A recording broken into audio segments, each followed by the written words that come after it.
Hello, my little ninjas. My name's Mike. This is my YouTube page, Mox News, and welcome to your Wake and Bake News at 7 p.m. I'm your host, Moxie, and I have some interesting news for you this evening about the weather. The weather. It's hot. that's that's my news about the weather. Fucking hot. Let's see. It's supposed to be 105 degrees in Seattle on Monday. 105 degrees. Okay, this is a place where I've told you again and again, no one has air conditioning. They said, I saw a news story last night that said less than 5% of people in the Seattle area have air conditioning. 105 degrees, no air conditioning. And this is something to take very seriously, people. Heat exhaustion is nothing to trifle with. You want to be very careful. You want to make sure you're hydrated. You do not want to be out in the direct sun for too long. Very dangerous.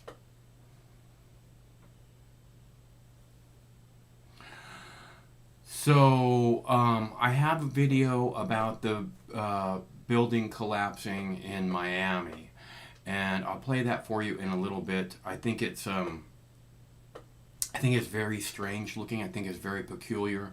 I think we're not getting the straight story again on what happened here, what's happening here, and it bothers me when we have to trust these government news sources to help us understand what's going on in the world, and they act as if they're independent and not government run, and then they act like the news around the world, like, oh, Press TV is evil, Iran is evil, you know. The U.S. government is fucking pure evil. We must take it down.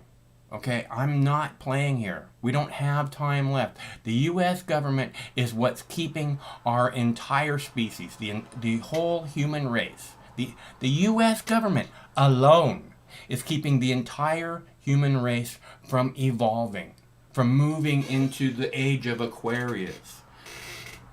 And they're doing a very good job of it. You know, they're suppressing all kinds of forms of thought. They're suppressing all kinds of independent, you know, independent actions where you just go out and you live your life and you make this happen, you make that happen. This government is so evil. The U.S. government is destroying the future for the whole world. And I don't want Iran to take down the U.S. government. I don't want Russia to take down the U.S. government. I don't want China to take down the U.S. government. I want the people of the United States to take down the motherfucking piece of shit U.S. government. With my entire being, I want that. So, hopefully, maybe your kids will hear that call and want to fucking step up and actually make something happen. Because if you want to make something happen, we can do it. All we have to do is move beyond the petty bullshit and recognize we don't even have to agree about the petty bullshit. We just have to move beyond it. We don't have to agree, okay, you might be right about the petty bullshit. Don't have to do that. We simply need to recognize the real threat to your children's future. And it's only one on the entire planet. There's really only one threat to your children's future, and it just happens to be the U.S. fucking piece of shit government. And we need to take it down, because that's our responsibility as U.S. citizens. When our fucking piece of shit rogue government goes out of control, it's our responsibility to smack it the fuck down. And I'm ready to do whatever it takes, okay? You tell me what we need to do, because I know what we need to do. I come out here and talk about it all the time. We need to move beyond our petty differences, which we don't have to fucking, come to any understanding about, except for this real enemy, this U.S. government is the only real threat to us. We don't have to fucking go, oh, well, I like marijuana. Oh, I don't like marijuana. Oh, I like fucking abortions. Oh, I don't like fucking abortions. By the way, nobody likes fucking abortions. People like freedom. Okay? So, And don't you give me any shit about freedom. People who don't want drugs legalized. People who don't want people to be able to decide whether or not they're going to have a baby. I don't want to hear a fucking word about freedom from any of you. Okay? You don't believe in freedom. You believe in hampering people's freedom from living their own lives. And I'm quite certain that you wouldn't like that. Someone coming into your vagina and saying, hey, you can't do this with your vagina. Although, if you have this problem and that problem and you just don't want to change anything, I mean, you want to stop people from enjoying freedom, my guess is your vagina is pretty boring already. And nobody probably has much interest in it at all. So we're fucking clear. Because freedom is what will move us into the next evolution. Freedom is what will help this species evolve into what it needs to be. And the U.S. government is anything but about freedom. It's about tyranny. It's about tyranny around the fucking world. It's about smashing countries like Iraq. It's about smashing holy sites like Fallujah, which was the number 2 holy site in the world for Islam. In fact, I don't know if you know about the Islamic people, the Muslims. They go to the Hajj. This is like one of their big goals in life, if they get to, which is some kind of a monument. I don't really know that much about the Hajj, but I know well over 1 million people go there all at the same time, and it's one of these places where if you can and you're Muslim, you go. You know, I mean, it's not easy, but you go there because it's a priority. Although many of them, before they go to the Hajj, they go to Fallujah. I don't know what the site there in Fallujah was, but it was considered to be the second most holy site in Islam. They talk about this mosque, the Al-Aqsa Mosque in Jerusalem, where it's like the 3rd most holy site. Well, in Fallujah, in Iraq, was the 2nd most holy site. And a lot of the people who were planning on going to the Hajj, who had the ability to go to the Hajj, would go to Fallujah first as like a practice thing, so they could understand how things going to happen when they go to the Hajj. It's and this is what America did. It went and smashed that holy site. It went and smashed so much human history in Iraq. Unbelievable amounts of human history. The U.S. military, the U.S. government went in and smashed it into pulverized it into nothing. They vanished history. This is the worst kind of people on the planet. And that's the kind of reputation that the U.S. government is giving you and yours. The worst kind of people on the planet. Which is why we have to take control of this government. We have to smash this piece of government into little tiny bits. So that they can't fuck with all of us anymore. So they can't fuck with the world anymore. Tired of it. Our responsibility. We look like horrible piece of shit humans because of our government. The rest of the world looks at us like people look at Israelis. Okay? I don't hate Israelis. I hate the Israel government. The Israeli government also needs to be smashed into little tiny bits, never to fucking recover. But that has nothing to do with the Israeli people. That's just their piece of shit fucked up government. Just like our piece of shit fucked up government. It would be nice if the Israelis would step up and smash their piece of shit garbage government. But they're not going to. I don't know if they have the freedom to be able to do that. In America, in these United States, we, the people, are supposed to have that freedom to step up and smash our piece of shit government into a bazillion fucking pieces. So it can't hurt anybody anymore. We have that freedom. In fact, the people who founded this country made sure we have that freedom. They wanted us to be able to stand up to the government and smash it into 1 million fucking pieces. That's what the people who founded this country, the people who said, you have this freedom. That's what they wanted you to have the ability to do. That's what they wanted us all to have the ability to do. Because government goes astray again and again and again. We've seen it around the world over and over and over and over and over. Often led by the U.S. government, installing puppet dictators. And this is making the good people of these United States looking like the most horrific garbage people on the planet. That's what our government is doing. And I've told you this before. This is by design. It's not an accident that they're making the people, we the people of these United States, look like horrible people. They're doing it on purpose. They want the citizens of the United States to look like garbage. That way, when they open their prison camps and start interning all the free-thinking people, quickly followed by people who just want to fucking dance or something.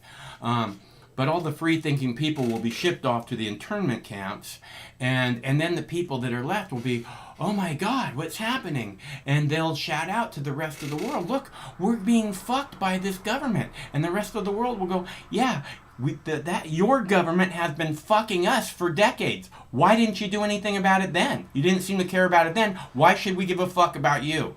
And that's what the U.S. government is doing. They're doing it purposely. They're making the people look bad so that the rest of the world won't care. When the U.S. government goes, oh yeah, our borders aren't open anymore, which they could have done at any time. They say, oh yeah, our borders aren't open anymore, so you can't leave. You're not able to leave the country. I'm really surprised they actually have opened the border again to Canada. I'm really surprised. Because this is the direction we're headed. We're headed there very, very quickly. And it's obvious with this Joe Biden election. Joe Biden can barely put two words together. Half the time I'm pretty sure he's not aware of what he's saying as he's reading the teleprompter. Pretty sure. Hello, caller. Hello there, Mr. News Guy. How are you doing tonight? I'm doing. How are you doing tonight? Can you hear me, sir? I'm doing. Are you doing it? Not at the moment. I just was calling. I seen there was a live stream on the internet, and it's pronounced internets, sir. Internets with an S. It's the internet. There you go. Whatever the fuck it is, I tell you what. On the line, you got that picture up there on the screen, okay? To the left side of you. What's that? How much for that little care package right there? How much for that? How much you got? How much? We give it away every Friday night. You just got to tune in and you call. Get that shit away? Yep. Can I buy one right now? No, we're not selling them. You're not selling this shit? No, we're not selling them. I mean, wait until tomorrow. On Fridays, we give away a bunch of stuff. I think we'll have a special prize this Friday, including a Subway gift card. We'll see if the Subway gift card does better than the Domino's. Holy shit. Holy shit. There's not going to be a fucking goddamn pizza gift card in this shit. Not on Friday. Subway? Are you fucking kidding me, Subway? Who the fuck wants to eat a goddamn Subway fucking sandwich here in America? Some people, sir? apparently. It's a very popular restaurant. Yeah, if you're fucking goddamn vegetable eating fucking vegan son of a bitch. Well, probably, but I tell you what, I'm from America and I eat pizza with meat on it and cheese. Oh, that does sound pretty good. Oh Lord, you fucking cheating me over here on this Subway gift card. You fucking sons of bitches think you're a fucking giving away a goddamn pizza gift card. Turns out to be a Subway gift card. That is completely fucked, sir. Do you not agree? Whatever you eat said. fucking. How often do you eat Subway, sir? I don't eat Subway. I get a gift card for Subway every. You don't fucking eat Subway. I don't eat out. I just don't have the opportunity to eat How out. often is your birthday? How often do you get these fucking gift cards in the mail? Craig's mom cards? sends me a gift card every Christmas. You have a shitload of Subway gift cards, apparently. No, we given them away already.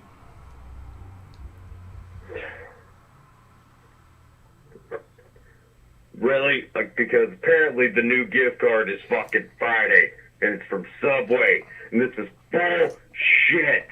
Okay. People want pizza. How much is this goddamn fucking prize package worth?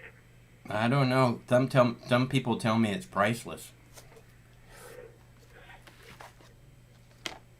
I need to know how much this goddamn fucking price package is worth so I can understand where I need to bid at. I just told you. It's one of these things. What if I donate $48? Is that gonna work? I don't believe for 1 second that you have $48. Let's start there. I got $48 fucking dollars, and I tell you what, I'm thinking this might be a deal. And so that's what I'm trying to fucking get with you at right now on this fucking shit. Okay, because I have $48 fucking dollars, and if that ain't gonna cut it, then I swear to God, I'm gonna be pissed off. Okay? You sound like you're already pissed off. Oh, I'm fucking pissed over here in the goddamn world. You in the world? Wow. What? You're in the world? Wow. Yeah, everybody is currently. Not necessarily. There's only one fucking planet. That's not true. It's out there. These sons of bitches, they don't realize that it's out there in the goddamn middle of the fucking universe. And it's fucking a floating rock in the middle of fucking nowhere. It's completely fucked. It's really fucking hot out. Dude. I'm fucking over here sweating like goddamn R. Kelly at a Girl Scout meeting. I swear to God. God damn, it's fucking hot as shit. My balls are sweating so fucking bad, my socks are wet.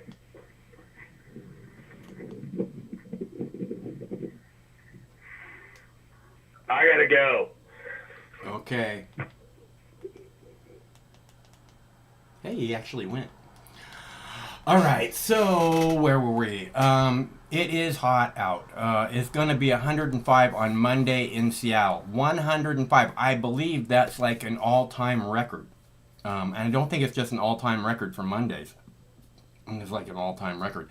Fucking hot. I think it's going to be an all-time record for June in Seattle. It's so fucking hot. I don't know. I was out gardening most of the day, and I was just like, I had to take the dog, had to walk the dogs before 10 a.m. And it was sweaty then. Tomorrow probably, on Monday, if I take them out, they'll have to go out at like 5 o'clock in the morning. Although that probably won't work because the asphalt will still be hot from the day before. That's the real bad part for the dogs, is the asphalt. Their belly's like, a few inches off the ground, off the asphalt, and they get all that heat. Very difficult for the beautiful babies. And they're wearing that fur coat and everything. So, in case you're wondering, this is a live call-in show. The telephone number is right there on the screen. It's 805-669-6397, 805-MOX-NEWS. Please feel free to call at any time. We do have operator standing by. That being said, I haven't watched a lot of news coverage about this building collapsing in Miami. I just watch a little bit. I don't want to get caught up in the story.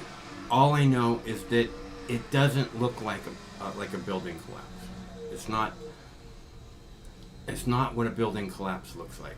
I mean, from what I've seen, that looks like I don't know. Do you remember Oklahoma City? There was Oklahoma City. The FBI building got bombed there, and it just like took out like half the front of the building. That's what it reminded me of, honestly. It reminded me of the FBI in Oklahoma City, the FBI building just getting pulverized. Poof. And the collapse looked a lot like the collapse from September 11th. So it just doesn't look right. That being said, I feel bad for those people. I feel bad for all those people. I feel bad for people everywhere, okay? We're better than this. Human beings are better than this. And the reason that sometimes we don't look like it, the reason that we're having a problem proving it, the reason that everything seems to be going sideways is 100% because of the U.S. government. We're being misled. The whole world is being misled by the U.S. government. And that's the reason we have to take down the U.S. government. We the people. We have to. The founding fathers expected us to. They gave us everything we needed to take down the U.S. government. They wanted us to have that ability. And why do we have to do it? Because, as I say, the U.S. government is screwing up everything around the world. It's keeping the whole human race around the world from evolving, from moving into the age of Aquarius. And why? Because it works for them. It works for the elitist. It works for the people who have all the power to keep us in this slave mode. But why do we have to be the ones to take down the U.S. government? We, the people of these United States. Why does it have to be us? Because we have the ability to do it. Unfortunately, when we march into the people's house, it looks like an insurrection. And you're goddamn right, the next time it will be. It will be a motherfucking insurrection like you have never seen before. But that's not what the plan is right now. And again, the reason we have to do this is because the U.S. government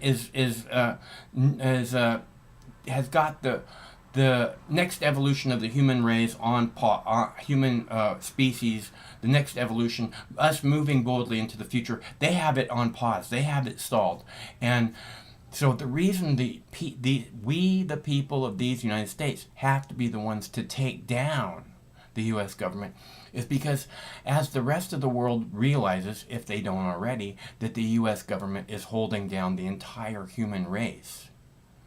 As they realize it, they will conspire together to stop it from happening, to stop the U.S. government. And we don't want some outside influence to stop our government.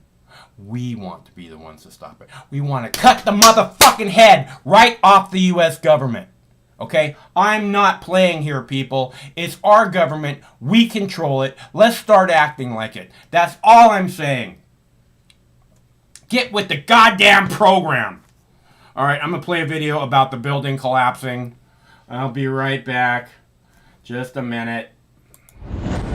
More now in our breaking news from Florida. As you heard earlier in the program, officials tonight say they're working around the clock to find and rescue any survivors from that apartment building collapse. These are new aerials that we have been getting in, just giving you a sense of the scale of this and obviously the difficulty of operating at night. These are live pictures.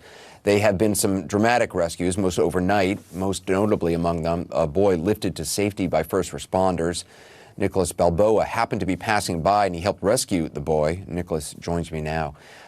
So, Nicholas, you were walking your dog overnight. You felt, understand, the ground shake. Tell us what happened then. Well, first, Anderson, let me say it's an honor to be on your show. I appreciate you taking the time to have me. This morning I'm here visiting from Phoenix. My father, my family. So I was walking my dog this morning. At first felt the ground shake and what sounded like thunder. I thought honestly a storm was rolling in. We've had storms all week. But about 30 seconds to about a minute later, it happened again, but a lot more pronounced as the rest of the building collapsed. So I brought my dog back upstairs to the apartment, came back down, and sought other individuals. They were starting to come out to the street to see what happened. So we made our way down to the building. I could see that, some of the balconies had fallen, some of the debris, but it wasn't quite clear. Fire crews showed up, emergency services. They started making a perimeter, pushing us all back. It was at that time I went north and went around one of the other apartment buildings to the backside of the buildings along the beach, and was walking along till I could get to a better spot to see kind of what happened. And I could see that literally the entire building had fallen. It had just sheer split off. You heard someone yelling from the rubble. I understand you actually saw fingers wiggling. Is that right? Yeah. So, it was actually kind of eerie back there. It was silent, like quiet. There was no fire. There were no police. There was nobody back there except for just a handful of people. So, went to go take a closer look. And as I got closer to the building, I could hear it sounded like somebody yelling, so I went to go investigate, and, it became more and more clear, the words I could understand. And, it was somebody saying, I'm here. And, can you see me? And I saw, little fingers standing through the rubble. Yeah. And I understand you led rescuers to him. I did. I tried to make my way up to him. I was wearing flip-flops at the time, so I wasn't really equipped to make the climb.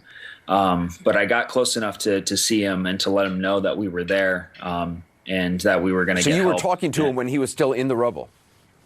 Correct. Gosh, how was his voice sounding? Was he terrified? He must have been terrified. Absolutely. From what I could tell, because the debris that was around him was a bed frame and a mattress. So I imagine that might have been, his bed, possibly. He was in his PJs. So he might have been asleep, and literally that just the apartment gave way, and down they went. He told me it was him and his mother in the apartment. And, I could see him, but I couldn't see his mother or hear her. And at this time, from what I've gathered from the crews and stuff like that, they still haven't been able to find her yet. So he didn't know where his mother was or how she was? No. Yeah. How old was he? Do you know? He's 10 years old. Wow. I mean, just an extraordinary thing that even though there's crews there, you go to the back and walking around in your flip-flops and hear this voice. It's an extraordinary moment. Thank goodness you were there.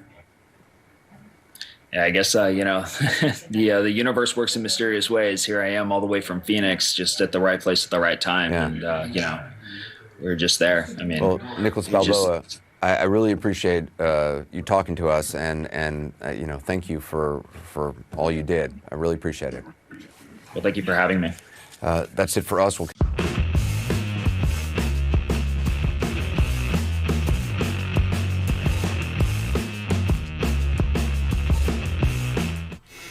Station. Let's see. Where is that? Where's the package? I don't want that package up there. Okay, I'm gonna have a bong hit, people. If you'd like to join me in a bong hit, follow me and do exactly as you see.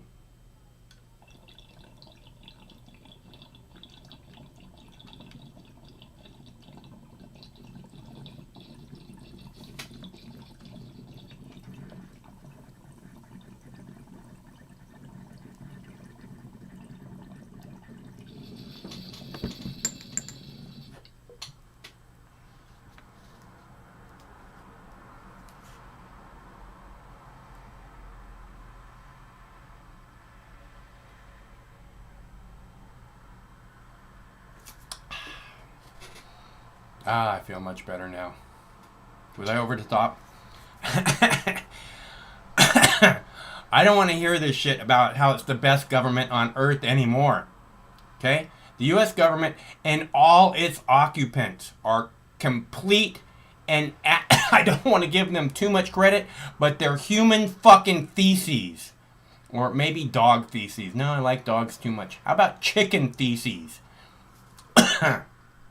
Actually, chicken feces is good for something. Let's see. No, I like dolphins. I like whales. They're mosquito feces. How about that? I don't like mosquitoes. That's how every fucking sitting member of the U.S. government is. They're fucking mosquito feces. You don't like mosquitoes, do you? Their feces is even worse, huh? Mosquito shit. Meteor shit. And this is literally the way I think of these people. And I want everyone else on the planet to, well, most of the people on the planet understand that the U.S. government is full of mosquito shit. I like humans. Otherwise, I would call them human feces. But that's giving them way too much credit.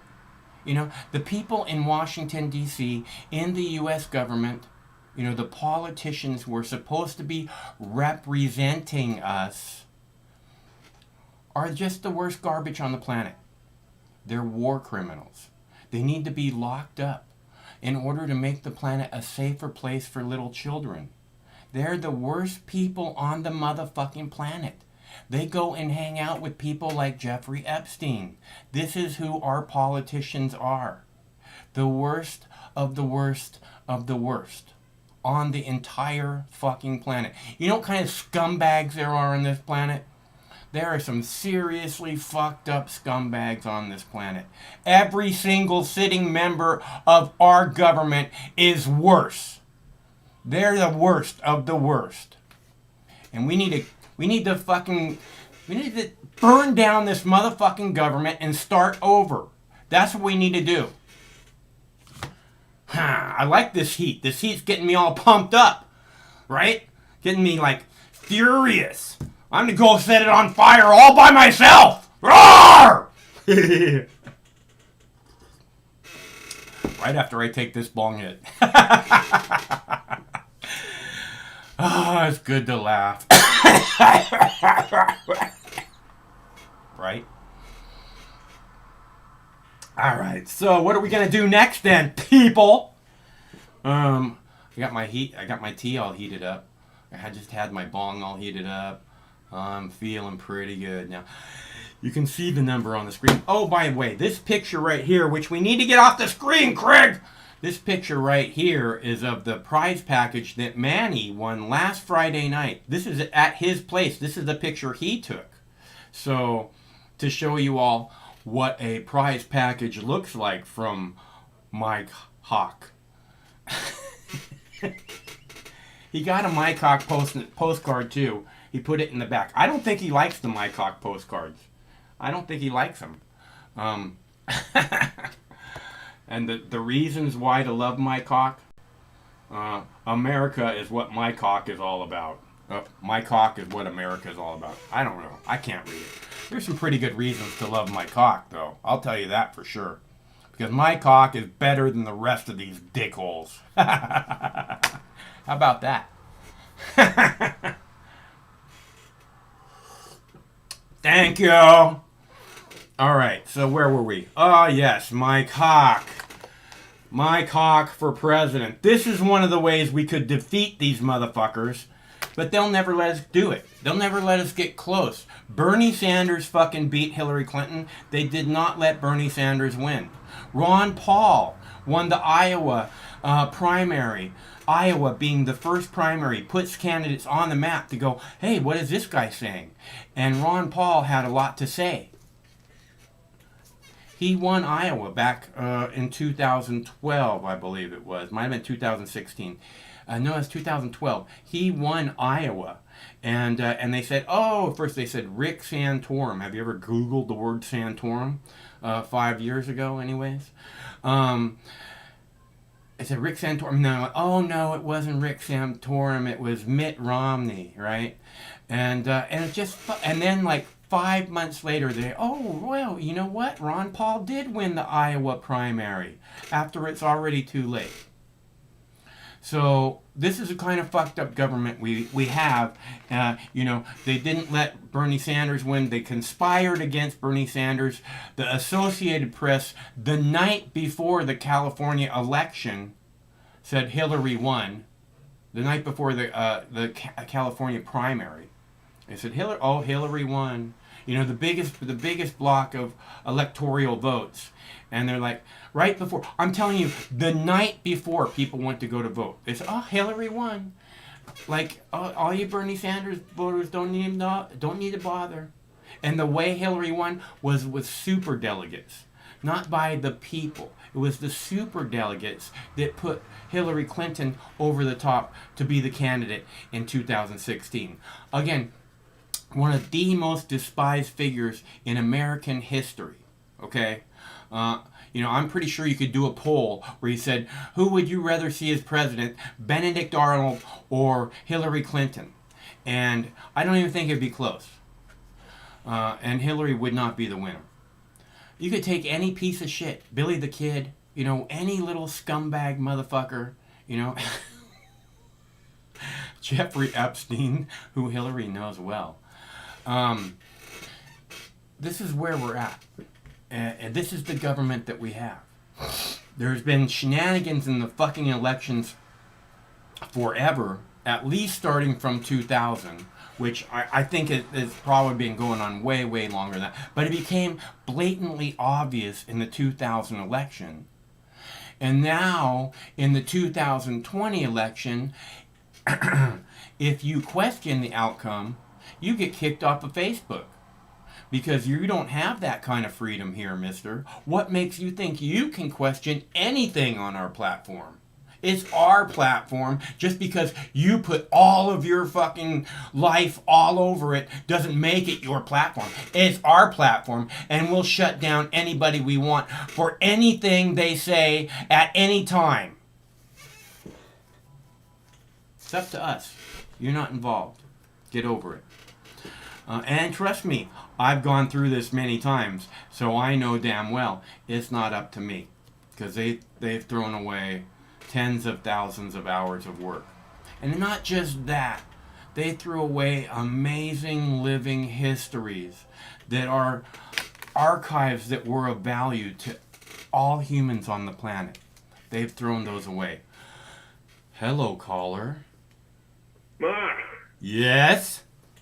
what's shaking? I am just doing this thing that I do. What's shaking with you? Fucking hot. Fucking hot, man. Where you calling from? Phoenix. Oh, dude. How hot is it? We were like 118 a few days in a row or something like that. Officially 118.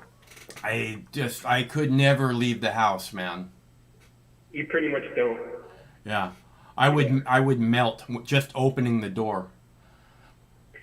Yeah, it makes you an angry fucker, you know what I mean? Well, I think we're going to see, I said, you know, a month ago or so, you know, people are like talking about, oh, people shooting people, you know, it's going to get really bad. They're, you know, they keep talking about how the air flights are having all these rowdy fucking brawls on the flights and shit. And I think they haven't seen nothing yet. Oh, yeah, they ground flights all the time out here because the tarmac is just it melts.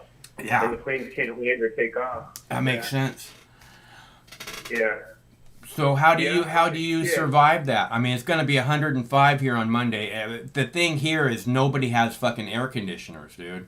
So It's brutal without the AC. I lived in Northern California for a while, and it's like that up there in Mendocino and Humboldt and stuff. And yeah, you get those days in from the coast. You know, if you're on the coast, you're good. But if you're inland at all, you get those 100, 105 days, and they're brutal. A little window unit, or that's about it, really, man. A window unit. Yeah, we have a swamp cooler, but it just doesn't really do much of a job. No, especially once it gets humid, the swamp coolers are pretty much worthless. Yeah, I lived in Maui for a while, for a couple years, and I don't remember air conditioners there either. Like everything's open air, you know, so it's just like a continuous breeze blowing through everything. And exactly. Yeah, I don't really remember there being air conditioners. I remember in a couple of houses, and a couple of condos that I hung out at, and a couple of houses that were really nice houses on the beach, like a house on the beach with a pool, right on the beach. That's the weirdest thing. You got the beach right in front of you, and then there's your pool. Yeah, let's get a pool. Yeah, that'll make the view so much better. It's crazy. Yeah. But I don't remember the air conditioning there a whole lot, and it was, it stayed pretty warm. There was not a whole lot of 100-degree days, though. I don't know for a fact that I experienced. Yeah, exactly. Yeah. It shoots up, and then it's going to hit that 105 for 2 hours out of the day, and then it's going to taper off, and the moisture in the air is going to have an evaporative effect as the wind blows, and it's going to cool things down. Those coastal breezes will start making it in. But down here in the Phoenix Valley, man, it's 115 starts becoming the normal, and it's just. Why do you live It's there? brutal. I mean, My mom moved out here when I was a kid. oh, Getting that away is from not a crazy good boyfriend. reason, bro. Not a good reason. But then I grew up out here, and so I got roots now. So shit hit the fan in California. Hey, last you year know in what? spring, and There's. I had to come back, man. Oh, were you in California? Yeah, I was in California when they locked everything down, and I was. Oh, well, that's understandable. Yeah, that's understandable. Bad timing, dude. Bad timing to be jobless. There's just a ton of people jobless, so I don't think it's that bad a timing. You know what I mean? It could be a lot worse timing, honestly. Yeah, I guess. I just, I hate the fucking government, so I refuse. I grew up on welfare and shit, but I refuse to take welfare or food stamps or any kind of government assistance because I hate the government, and I'd be a hypocrite if I did. So. Well, the thing about that is, if you don't take those things, they'll just spend it on other evil things. So you might as well, get a piece of. I understand not wanting to have. It's like these checks that Joe Biden sent out and Donald Trump sent out, and George W. Bush sent out. George W. Bush sent out a check, and so did Barack Obama for whatever it was, and I didn't ever get one of those checks or cash one of those checks or have a deposit put into my bank account from any of those people. Again, not because I don't want money from the government, because the government will just use money, but I didn't want to sign a fucking check with Satan's name on it, okay? Because all those people are fucking Satan, so I don't need a fucking check from Satan. I agree. I agree. Yeah. I don't put it in dualistic terms anymore, but yeah, I agree. It's not dualistic. Right? It's not dualistic. I didn't say that Joe Biden is, and Obama are the Satanists. I said they're all fucking piece of shit. They're all equivalent to Satan to me. Although I like Satan, and I hate to paint Satan in that kind of negative light. I really exactly. I'm like, come on, man, you gotta give the devil his due. Yeah, I think I'm just not being fair. I think I'm just not being fair to Satan when I compare her to to Obama or to Bush. I'm just not being fair to Satan. So, and I really look forward to having dinner with her sometime soon. So, sympathy for the devil, man. Sympathy for the devil. There you go. Gotta have it. But yeah, man, hot as shit. I saw that your topic today was how hot it is. I was like, I better call from Phoenix then. Really explain how hot it is. It's just gonna. I think it's. Do they say it's gonna get hotter there? Or they say it's gonna stay that temperature? Or? It's gonna probably go back and forth. I don't know about how many more 118 excessive heat warnings they're gonna have, but from now until about the end of August, it's 105 to 115 on a daily. What and it starts tapering off. About 9 months out of the year, it's beautiful. What temperature do they start the excessive heat warnings at? I'm not sure when the threshold is on that. They start them here I at think it's like 115 and above for a certain amount of time or something. They start them here at 95 degrees. Yeah, they'd be an excessive heat warning like 6 months out of the year. Here, no, it doesn't get 95 6 months out of the year, but a solid 3 to 4, yeah, definitely. It's people just aren't used to it here, so they want to make sure that they know you better be careful. We're not messing around here, people. Yeah, and there's a lot of people, it's a big city, and they got to warn people. The locals who grew up here are like, oh, yeah, it's 118, no shit. Get the fuck away from me. Yeah. Like I said, I can't. There's no way I could live there. So you're a better man than me, I guess. Yeah. When I was younger, I was always overweight most of my life until I lost all this weight, and it's a lot easier to deal with now. When I was overweight, man, it was really bad. You calling me fat? No, I lost 110 pounds in the last year during all this COVID shit. Wow, congratulations.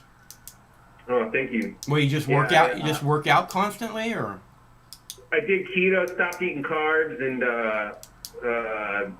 I started working out recently, but mostly just dieted. Oh, wow. You know, all this shit, the wash my hands and all this stupid shit that I knew when I was, 8 years old, 5 years old, like, take this pill and wash your hands. And then I'm like, fuck this. I'm going to do the opposite of this. I'm going to make myself the, like, healthiest I could be, I just went the opposite direction. It's kind of the way I am, I don't know. Yeah. When they say a bunch of propaganda trying to control my life, I'm like, you know what? Fuck you. I'm going to actually get really healthy. And show everybody that I don't need your fucking pills. I need an immune system, and I'm going to build my immune system and show other people, and be healthy. I had a trip last year, I took some acid, and that was what happened. I had an epiphany, I guess you could say. Yeah, that's awesome. Fucking trip, I think that there's some of the probably most brilliant ideas of all time come in the middle of people, being high. Absolutely. Yeah. Absolutely. It's potent medicine, man. I tried to microdose. That's what all the kids are doing these days, I guess. Google is recommending it to their programmers. I know they do. Oh, that doesn't surprise me at all. I mean, Woz was an acid head. Jobs was an acid head. They're all. Heads. Yeah, they used to say that if Microsoft tested for drugs, there wouldn't be anybody working there. Right? Yeah. Seriously. Yeah, I tried to microdose, and I took like 20 micrograms, and I started getting the jitters. I'm like, ooh, and I used to eat a lot of acid in the 90s, and so I was like, fuck this, and took a bunch and had a really strong trip. I couldn't microdose. I tried. I wanted to see the kaleidoscopes again. Woo, there we go. All right. My friend Sam does it, and he did. I think he started with 20, and then he went down to 5, and then he went up to 10, and then he went up to 15. I think he's back at 20 now. So it's just a matter of people are doing it that way. Yeah. Yeah. I took like 200. I was like, fuck this. Yeah. Give me 5. Yeah. You're talking about mushrooms? No, LSD. Oh. 200 micrograms. Right on. What, do you just got it sitting on the shelf somewhere, or what? No, I had a friend that. It's good. It's good to have friends.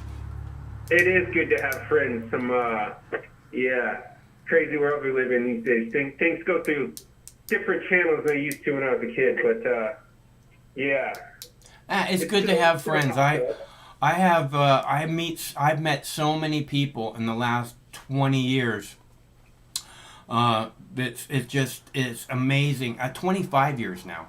It's just amazing to me how many people have reached out to me and how many people have been, really like friendly and just from every walk of life. Like we literally, when I was making TV in Seattle, we literally had an Amazon billionaire filming in the TV studio, like with a hand camera.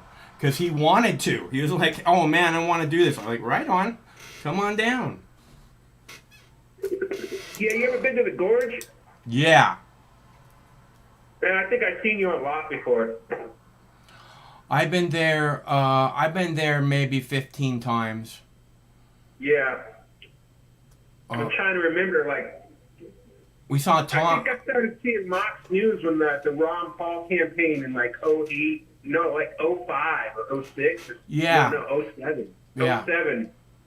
Yeah, Mox News. I was in the park in Golden Gate Park or something like that. I was like, who the fuck is Mox News?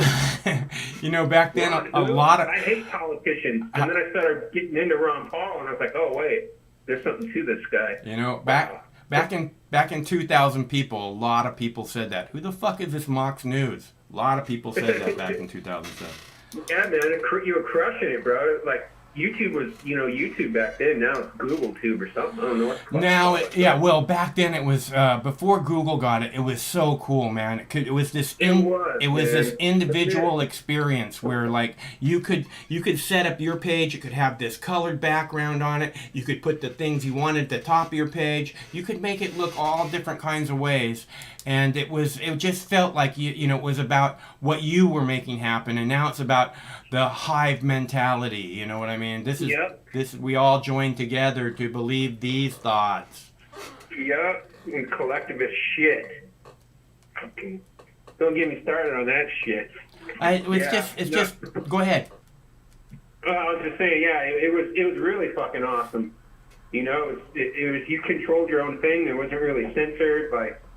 It just wasn't controlled. As soon as Google started taking over, man, it went to shit. But I could still come on YouTube and see you and a few other people. I mean, they pretty much, through their algorithm, they've like destroyed most of it. Not destroy it. I'm still get to see something. You're still on here and stuff. Yeah. You know what I'm saying? Yeah, but even myself, I'm having to kind of be careful about some of my speech, which I hate. And anybody who's watched for the last 50 minutes or whatever knows that I'm not real careful about my speech. So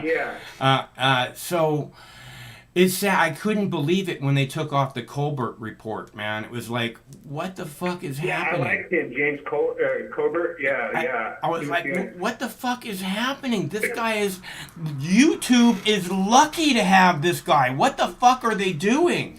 Towing the line for the commies. Yeah, it's this lockdown on our freedom, man. They're so the problem with the original YouTube is we actually started making progress. I talk about the evolution of the human species.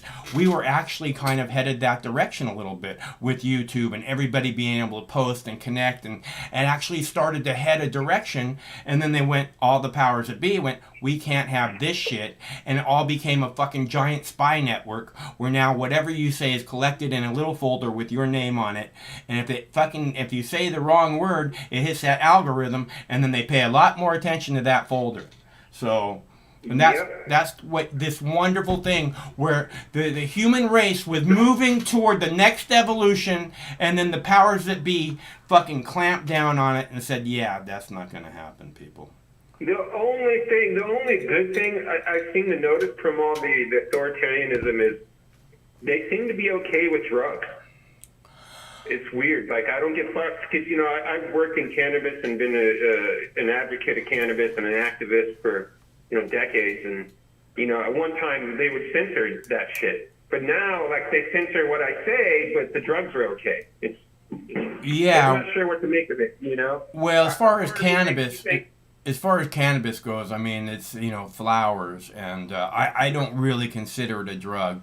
And well, this is true. It's not a drug. It's fucking clean. Yeah, and the government, what they saw happening is people coming about that mindset that the reefer madness shit wasn't working anymore, and they also saw that they're losing out on massive amounts of tax revenue. So, So they went ahead and slowly they're rolling this out. This is another thing that they're worried about, the evolution of mankind, because I genuinely believe that the next evolution of mankind, cannabis breeders are going to have a lot to do with it. So I have a lot of respect for breeders.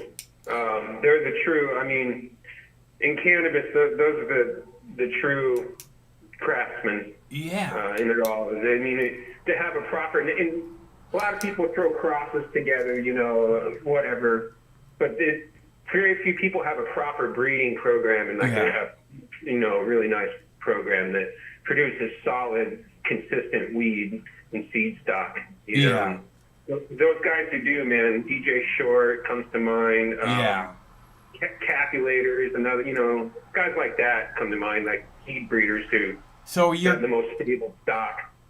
Yeah, no, I think that you're right on the mark. I haven't actually grown any of those, but the ones that have been around a long time. If you're not producing like the Dutch Passion, you know, the sweet seeds, they've been around 20 years. And if you're not, Okay, yeah, well, yeah, there's Greenhouse and Arion and all those guys. I mean, you know, I lived in Northern California for a while, and you know, I was around the scene and around all the semi-famous guys, Jack. yeah, Ed Rosenthal lived down the road from me, you know. right on. So, I smoked a yeah. I smoked a joint with Jack Herrera when I was tripping one time.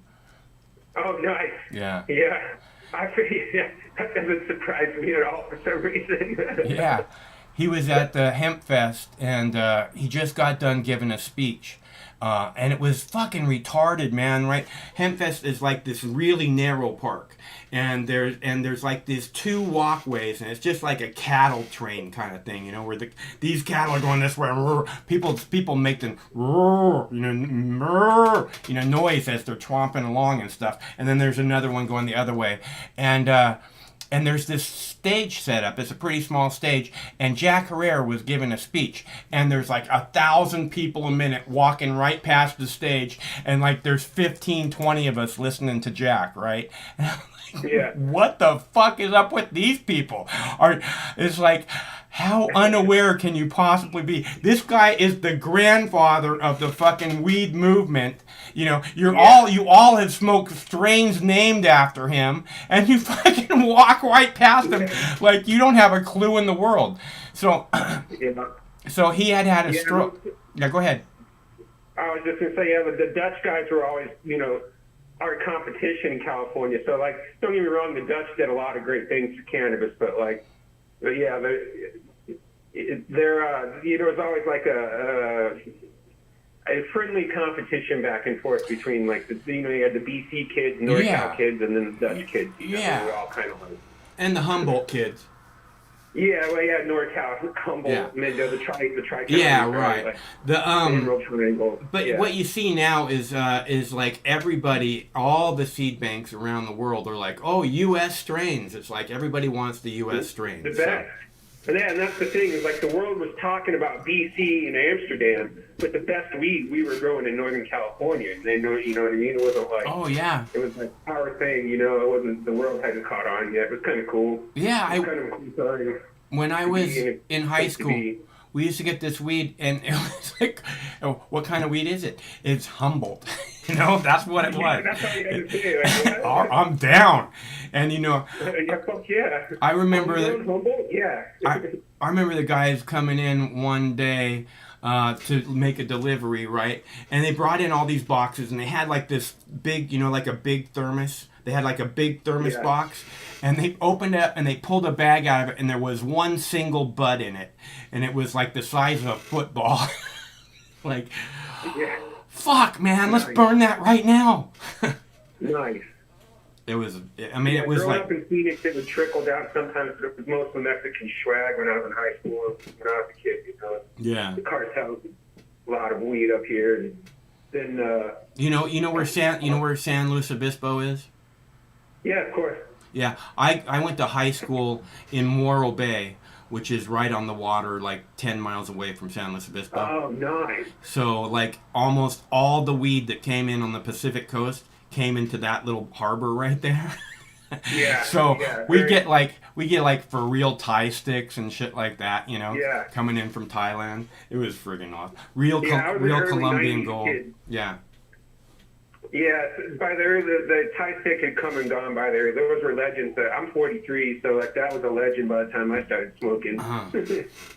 I used to get some that were like the size of a quarter, the diameter of a quarter around, and I tell you what, I could take like one, maybe two puffs, and that was it.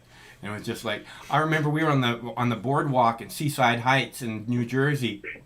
It was hot as fuck, and I took two puffs of this weed off a joint, and I was just like, I couldn't stand up. I had to go and find some shade real fast.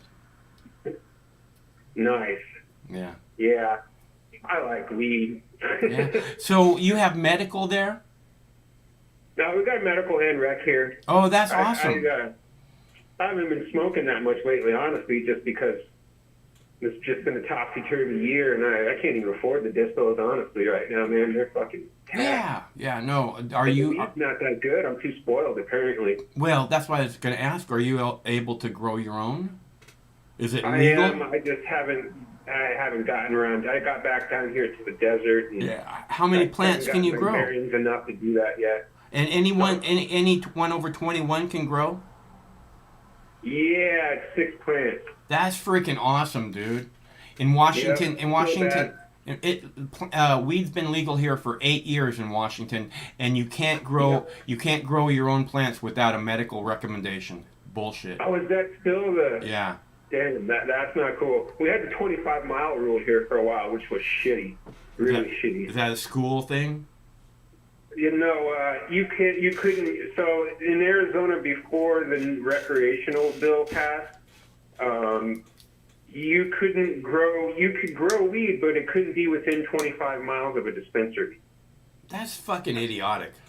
So there was basically nowhere in the state that wasn't within 25 miles of a dispensary. Yeah. I mean, you had to really be out in the desert. Like, Yeah. you and rattlesnakes, and that's it. Yeah. You know? Do you see rattlesnakes there? Not in the city. No, they're skittish. Yeah. You hear them way before you see them. Yeah. Yeah. I've never seen one in the wild, I don't believe. So I was just wondering. Yeah, they're scary. Nah, nature is not scary, really. You just gotta... I guess they're menacing would be the proper word. It seems scary because they ain't afraid of you. You know what I mean? They're like, okay, let's do this. Come on, let's do this. Come at me, bro. They give you a lot of warning. They talk a lot of shit. Like, hey, Yeah. I don't want to do this. Don't make me do this. They're like, I'm about to bite you. You're way bigger than I can eat, but I will still bite you. Let you know who the fuck is boss around here. Yeah. You will still die, motherfucker. I might not eat you, but you will still die. Like, well, I have technology on my side, thankfully, but it would still suck. Fucker. Oh, yeah. And I hear that anti-rattlesnake venom costs like $5,000 a dose. And you have to get like a dozen doses. You have to get like a dozen doses if you've been bitten by a rattlesnake. It doesn't surprise me. Yeah. I mean, I go to the doctor and like, they look at me and it's $1,000, you know. They're like, hi, you don't even see the doctor, it's $3,000. You see the nurse practitioner, you know. You're like, I didn't even get the MD for $3K? What the fuck? And their first question is, do you have money or insurance before you ever see anybody? No, well, let us put you on our state plan. Like, fuck. Okay, it is what it is. I'd rather it just be cheap and affordable, but that's not going to happen. I would rather it was free, and because we spend all this money on bullshit around the world. How about taking care of our people? And in my opinion, I'm with you 100%. I don't know if anything's truly free, but I agree. Yeah. In my opinion, healthcare is a national security issue, and I don't know why we don't have any politicians talking about it in that way. Doesn't the military-industrial complex need healthy meat for the grinder? This is only partially. We all need healthy meat for the grinder. McDonald's. I agree. McDonald's needs healthy meat for the grinder, And this is true. Yeah. So it's not a matter of even though you're not going to get it in your burgers. It's not a matter of which industry it is. It's all pretty much the same in America. Look, we're all slaves. If you don't know that, it's unfortunate because this is what we should be fighting against. This is what we should be united about, is that this is no longer the land of the free, and that's not acceptable to any of us. Yeah, that's true. It's yeah. Yeah, I don't even know what to say about that. Well, I just want you to consider one thing, and that's that you should be growing your own motherfucking weed. What's wrong with you, man? Well, I will soon, once I have the space for it and I just get my bearings a little bit more. I don't know if I want to stay down here in Phoenix, though, man. Don't do it. Don't stay in Phoenix. Any other option? Well, I don't think Louisiana is going to be much better. But No, there's got to be a better spot than South, Phoenix. actually, just because it's so cheap. I mean, like As, Tennessee or something. as long as they got legal weed, dude, that's the main thing. That's the problem. It's like, where can I go that's going to be affordable and like decent and not a bunch of crazy liberals running around or whatever you want to call them, like in California. It doesn't matter, dude. It doesn't matter. Liberals, conservatives, they all crazy. No, of course not. If you're going to identify like that. A better term, I just say liberal, like Yeah. the extremist, ideological people in California. That I'm sure you living there so long, you know what I'm talking about. But It's there's not. a difference between the North and the South in California, though. What I'm bitching about is what people in the North usually bitch about, not the South. Yeah. It's just the people have been misled. They actually believe in this. Absolutely, and what they beg for it in California. They want to be It's bizarre. Yeah. And they're so set in their ways, but they won't. I mean, I hate to generalize so much, but they just love the government and they want more. They just think the government is the answer to everything. Like, well, we don't need to fix things ourselves and have any personal responsibility. We could just have the government do it. And that's how people kind of tend to think there these days. And they want to trust in the government a lot. I mean, you get up north into the mountains and stuff like that. You need a lot of libertarians and stuff. Look, I said this over and over again. I don't want to not trust the government. I don't want to hate the government. I want to have a government that we can feel good about. That we can go, yeah, they are making sure everyone gets health care for free. Everybody in this country should get health care for free. If we can send fucking $40 billion to fucking Israel, then we can make sure and everybody in Israel gets health care for free. And you're fucking paying for it. Okay? We're the fucking earth slaves, man. That's what we do. We have like 600 military. Nobody has to pay for military protection. We give it all to them for free. We give everybody everything for free, and then they shit on us. We got no business having our military all over the world. It needs to be reeled in immediately. Let them all fucking go to war with each other. I don't give a fuck. If that's the kind of world they want to have. Right now, the way it looks to me is that America has fucking armies all over the fucking world, an empire, let's say, and they're making it so that this country and this country can't get along. Because America has the army here, and America doesn't like this country. This whole Belt and Road Initiative that China is starting off is brilliant. And it's not something new. The Belt and Road is like thousands of years old.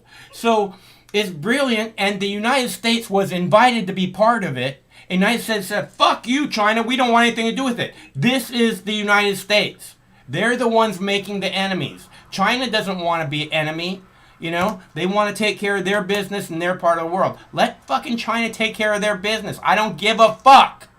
Okay? Yeah, and the reason that I don't give a fuck is because the U.S. government is not taking care of business in our country.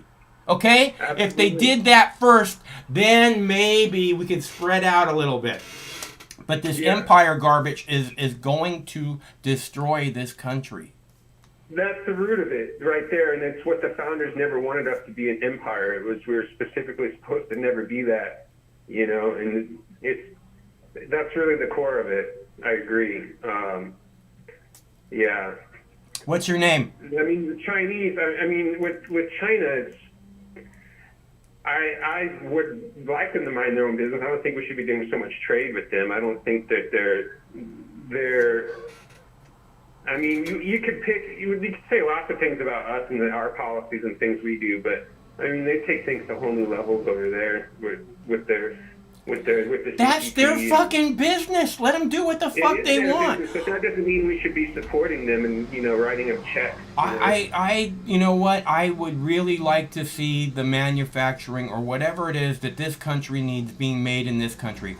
Walmart, who everybody knows Walmart, right? Walmart made their reputation in the 80s by saying everything in our store is made in America. Okay? Yeah. And now you can't find a single fucking thing made in America, including U.S. flags. Okay? So it's not that we can't do it, it's that the whole country has been Walmartized. And we want to buy Yeah. fucking shit. Yeah, You know, absolutely. I- Hyper consumerism, and Yeah. you know, yeah, it's fucked, man. Yeah, Yeah, I used to manage a furniture store, and we would go to furniture shows and find really nice fucking unique furniture, and people would come in and they say, "Oh, I can get that same dining room set at Walmart for $199," and I'd laugh in their face, and they'd walk away. yeah, yeah. I think when I think about like a government that I can be happy about and trust, like I want the same things too. It's just, to me, that means a limited government. You know, it means a whole lot less government than we have now, which means less laws, less just less shit. Yeah. You know, like slim down, lean.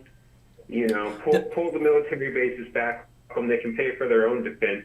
I mean, the argument that people will make if you say that is, the best one I've heard, at least, is that if we pull them all back out of all the countries, there'll be a bunch of fighting again and another world war will break out. Let them have a fucking war, okay? Nobody wants a fucking war, okay? People keep talking about China. Oh, China wants a fucking war. China doesn't want a fucking war. China's no threat to us. All China wants is to keep sucking as much money out of this fucking country as they possibly can. That's all, you know? Yeah, that's what I'm saying. I think we need to cut them off. That's what I'm saying. I mean, I think personally we just need to cut them off, and that's that. Let them do their own shit. If they don't tread on us, who fucking cares? You know, and fucking, you fuck with us or like one of our close allies, then you're gonna get fucking, something's gonna happen. You know, but I think we need to cut off China. I don't think we should ever get in bed with the CCP and.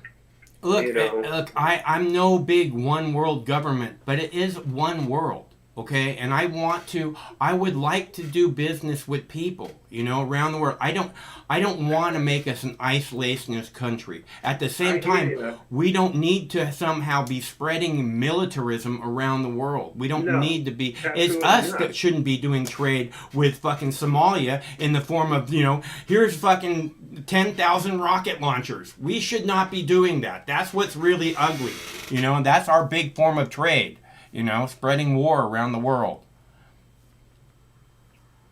Yeah, that is our big trade. I mean, ever since the Second World War, basically, we've been, you know, the world's police and, you know, Fuck protecting yeah! and spreading militarism.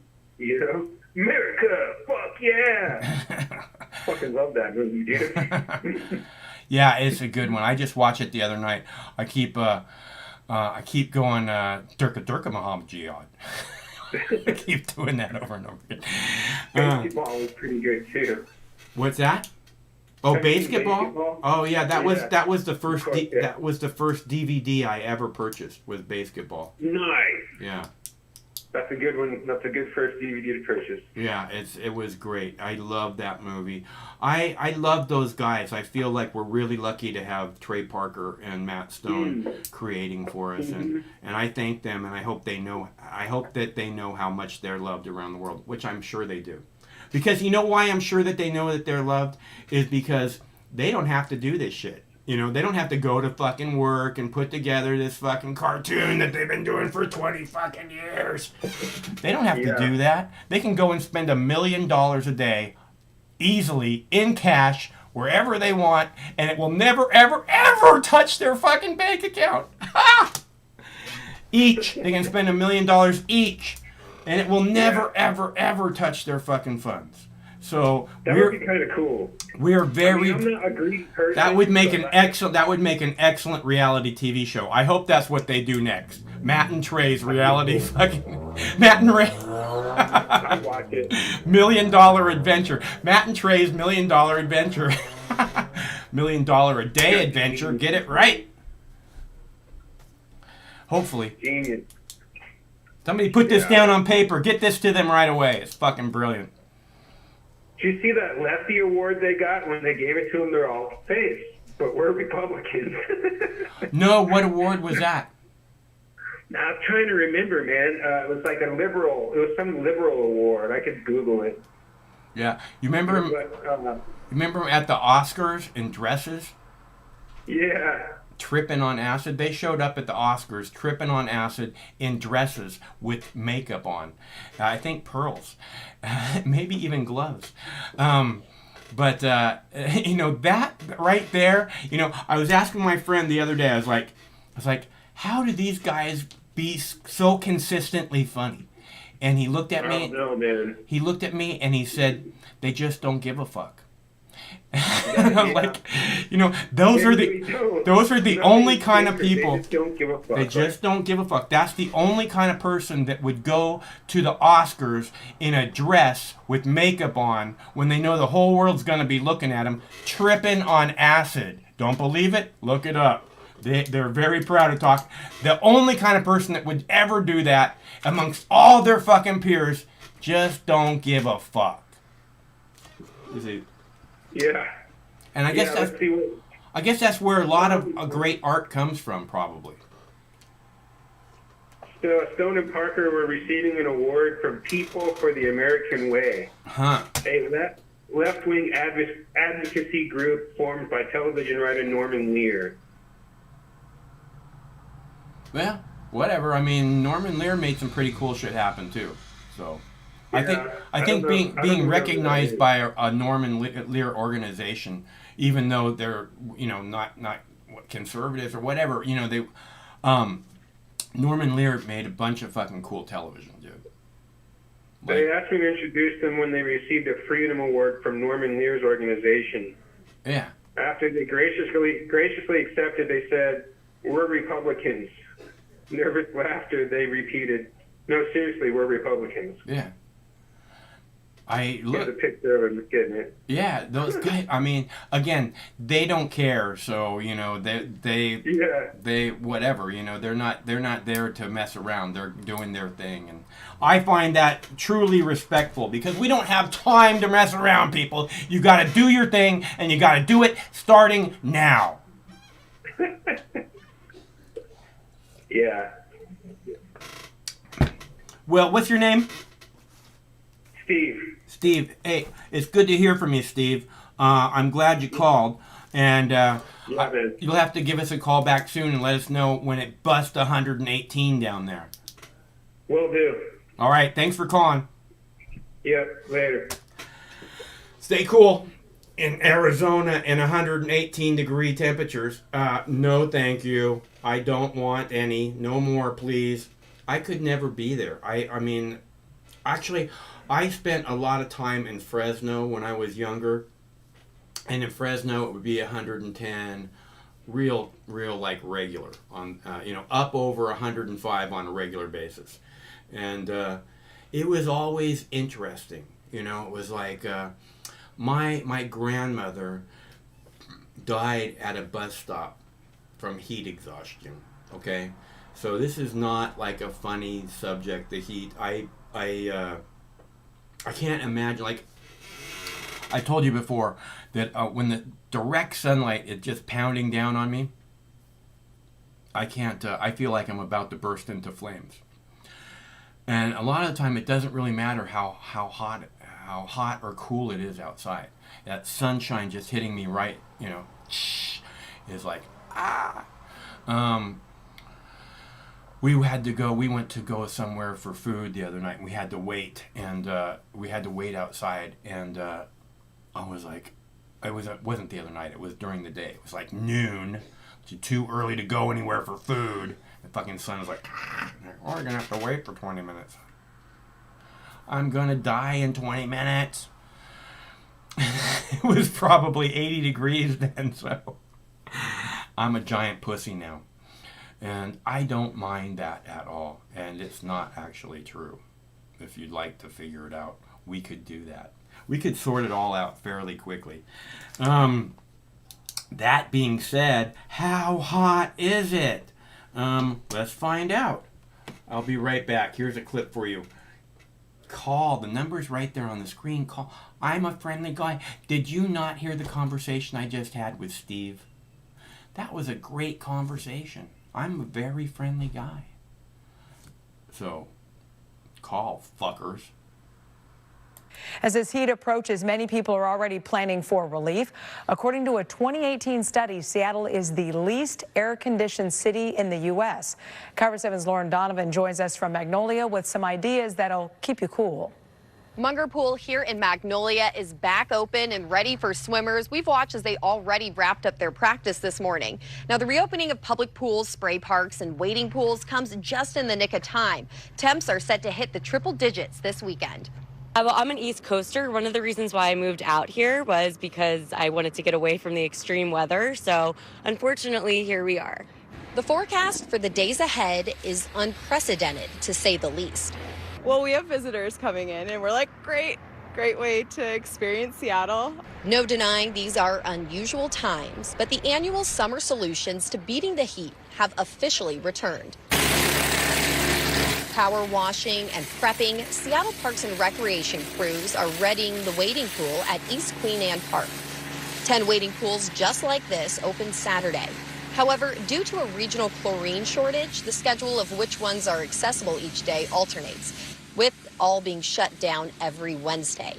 As for the city's 9 spray parks, like this one on Lake Union, not a single one will be impacted by the shortage. Going to be pretty hot. Yep, just going to be chilling out on the water, on the boat, on the paddle boards. Just trying to keep cool and find ways to beat the heat. Find a boyfriend with central air or find a boyfriend with a boat. I think that that's key as well, being on the water. And for anyone who'd prefer to stay away from lakes or the Sound, 13 cooling shelters will be open within Seattle libraries this week. According to Mayor Jenny Durkin, many of the indoor spaces typically used to cool off are either shut down or at reduced capacity right now. So if you don't have AC at home and the pool is far too packed, a shopping mall is another great alternative to cool off at. Reporting in Magnolia, Lauren Donovan, KIRO 7 News. For sure, great idea there. Staying hydrated will also be important for people with this record-breaking heat coming. However, getting water at our local parks is going to be hard to come by. Seattle Parks and Rec told KIRO 7 a lot of the city's drinking fountains are not working. 80% of the public fountains in Seattle are not functional. The goal is to have them all working by mid-July. Until then, you'll have to find other ways to beat the heat or find somewhere else to go. The key thing is just know your limits. If you're still feeling nausea or very extreme weakness, don't hesitate to call 911. Several cities have decided to open up cooling centers ahead of the heat wave. Counties are also providing resources and safety tips. If you're looking for a cooling center or a public space, head to our website, KIRO7.com, and find a link there.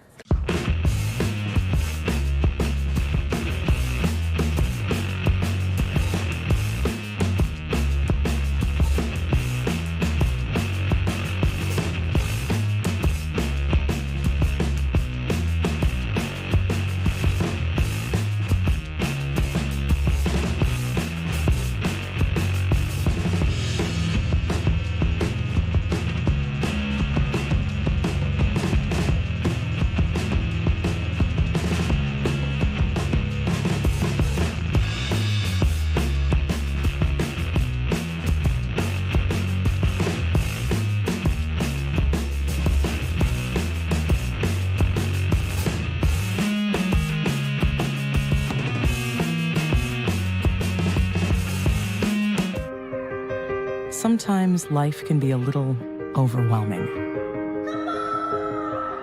Sometimes the weight of the world can be too much to bear. Sometimes you need to stop worrying and take a deep breath. Sometimes you need cannabis. Introducing Brightside, high-quality cannabis delivered right to your door.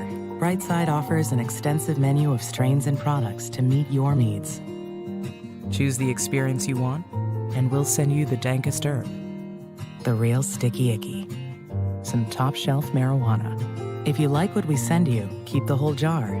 We'll even include some nugs for you to blaze. As part of Discovery, you'll get to try new strains and products. Side effects may include euphoria, increased appetite, uncontrollable giggles, elevated sensitivity to musical dopeness, and reduced anxiety. Tetrahydrocannabinol may also induce feelings of existential well-being and relentless optimism. With a Brightside subscription, you can get it once a month, once a week, or whenever you want. all at a price you'll like. And yes, this is a real company. Do you know who I am? You're the wizard. Ask your doctor if cannabis is right for you. It probably is. Keep it Brightside.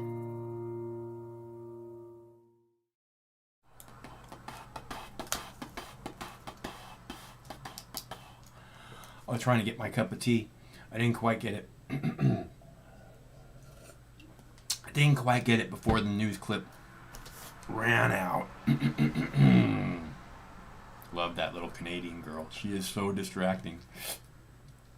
Probably good she's not around. I would be distracted constantly, which sounds like a really good thing. Oh man, I could get lost in that. Hello, caller. Hey, Mark, how's it going? Okay, how are you? You know, another day, another dollar, I suppose. Good. What's the topic tonight? You guys talking about global warming? No. Talking about how hot it is. How hot is it where you are? Miserably hot. I hate the heat. You hate what? Oh yeah, I can't. hate the heat. I can't deal with it very well either myself. We live in an arid climate. Uh-huh. I live up in the Pacific Northwest, so it rains a lot here. But it's been hot for the last probably week or so, and I've been miserable. Oh yeah, I live in Seattle, so.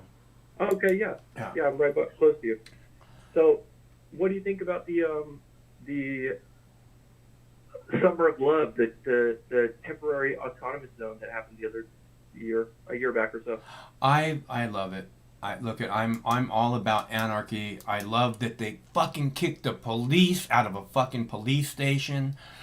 I mean, what's not to love? People taking back their freedom. What's not to love? Yeah, I noticed a lot of kind of hate that it just kind of got just blatantly, or like kind of this like basic like just no research into it, no desire to even see the truth of the matter, just like this kind of like what's the word I'm looking for? This like almost reactive or responsive hate to this thing by the right. And I wouldn't consider myself a leftist or anything, but the right, it seems, was so quick to just discount everything that might have been good about it in order to show it as just being the worst possible thing. And I noticed they do that with a lot of stuff, but what do you think about, now there was a lot of bad to it though. You know what? There's a lot of bad everywhere in society. So if a little bit of bad creeps into this, it didn't really creep into it. It's just the society that we live in, you know. And most of the bad comes from the police state. Okay, the black market, all these things that create the crime, it's being created purposefully. So I agree with you. I actually I just went to a trial, essentially. I was, brought up on some charges. I represented myself. I went to trial and I won. Awesome. Against the state. So I know just how corrupt the system has gotten, and it's gotten to a point where it's almost out of control. I mean, it's the system, the legal system itself that, props up the police. It's gotten to a point where it is so corrupt that just as an anecdote, I hired one of the better attorneys here in Seattle, and I ended up paying him all this money, and he did nothing. But the thing is that all it is a club essentially, and you're buying a representative of the club to represent you. But the thing is that you're essentially all you're really doing nowadays is hiring a second prosecutor. I mean, the defense attorneys and the prosecutors are basically the same, and the judges and everything like that. All of these people, even your defense attorney, he's a representative of the court. So if you tell your defense attorney something, he cannot, like if you tell your defense attorney, yeah, I'm guilty, your defense attorney cannot go and represent you as being innocent. Like, people think that they can, but they can't. Like, your defense attorney cannot lie to the court on your behalf. Like, if he knows that what he's saying is false, he could lose his license for bringing that to the court and trying to represent it as true. So people think that you can tell your attorney whatever, attorney-client privilege and all this stuff, and that is true. Your attorney cannot divulge privileged information, but they also cannot act as though they hadn't heard that information. Like, they are first and foremost accountable to the court. Yeah. And so the thing is like, that is just a conflict of interest in and of itself. But the thing that really gums it up, or the thing that makes it a ticking time bomb, essentially, is that, yeah, we have the police that are going out and rounding up our citizens and making them essentially subhuman to most of society. I mean, if you get convicted of a crime, you're essentially subhuman, you know? As the rest of society is going to see you as lesser than. Yeah. I mean, it's just true. I mean, and so we have these police state that is just so eager to go and round up as many of our citizens as possible and mark them with the scarlet letter. Yeah. And then they get thrown into this system that is corrupt to its core, with there's no good outcomes in the legal system. Right. You know, and it's designed to be that way. You know, it's like, that's not by flaw, but rather by design. Right. You know, that's intentional. They want the crime. They need the crime. Right. So what do you think is I would ask you what you think the solution is to that problem, or where do you think that it's headed? Well, a big part of the problem is that when you talk about the police state, is the media is in on it. The reason that there was so much negativity about the CHOP, or, you know, whatever you're referring it to it as, the autonomous zone in Seattle last summer, the reason that there was so much negativity about it from the conservatives, I hate those labels. I don't think that they're real. I don't think that there are really conservatives or really liberals. I don't think so at all. But the news media is part of the police state. So the police state is like, oh my God, they kicked the police out of the fucking police station. And the media is like, oh, you know, and so then everything that they possibly can. The people there were growing gardens in the park and like, oh my God, they're digging up the park, you know. Yeah. It was like, these people are evil. Right. Yeah. Demonization, yeah, definitely. So it's hard to say where to go with so many points against us. But as I keep reiterating that the people have to recognize the common enemy. If we ever want to get out of this, you know, unless we want this comply or die police state to keep growing and growing and growing until we become the fucking Nazis, then, you know, until it becomes an obvious lockdown police state, you know, with fucking, I mean, it already looks that way to me. So and I didn't think you were ready for this, Mox, and I know your viewers aren't ready for this, but I'm going to drop a little advanced wisdom here. I talked about the legal system being the problem and the police being the problem. You know, we're talking about how the police is the problem. But the truth really is, if you actually think about it, the problem isn't the police. The problem isn't the legal system. The problem is us. We allow these people the power they use to rule and subjugate and, you know, offend and you know, essentially destroy the fabric of society. All the power they have, we give to them. Well, I agree. That we are the answer to the problem, and we're not stepping up to take care of the problem. At the same time, what I see happening is that the people are horribly, horribly misled, and they're horribly, horribly misinformed. And then they're overworked and overstressed, and nobody, and you know, and then the health care is horrible, and the mental illness, you know, the mental health care is even worse, and basically I see everybody in our country, not counting the politicians because I have zero sympathy for them, not counting the police, well, the police kind of, but everybody suffering from a post-traumatic stress disorder. And so I don't like to put on them that it's all their fault. You know, it's not all the people's fault. They are the solution to the problem, And that's what I keep talking about, us coming together. I don't know if I would agree with that. See, the thing is that yes, I think that people like you and people like me, people who see that there could be good left in the world if we just work for it. No, there's good. There is good. It's not a matter that there could be. And generally, people in general are good. It's, again, this misleading and this misinformation that leads them astray. Here's the issue that we're going to run into, though, is the fact that yes, there are people that are good, but in order for there to be people who are good, there are also people who are bad.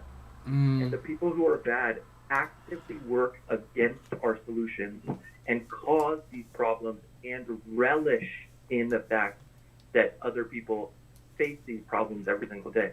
There are people who relish in the knowledge that these homeless people are suffering, or that black people are suffering at the hands of the police, that the police have all the power to. They want the Nazi-like regime to come, and they want those things to happen, and they want those obstacles to be laid in front of these people, and they want to see these people suffer. And there's a large portion of society that wants these issues. And have they been programmed by misinformation that makes them want that?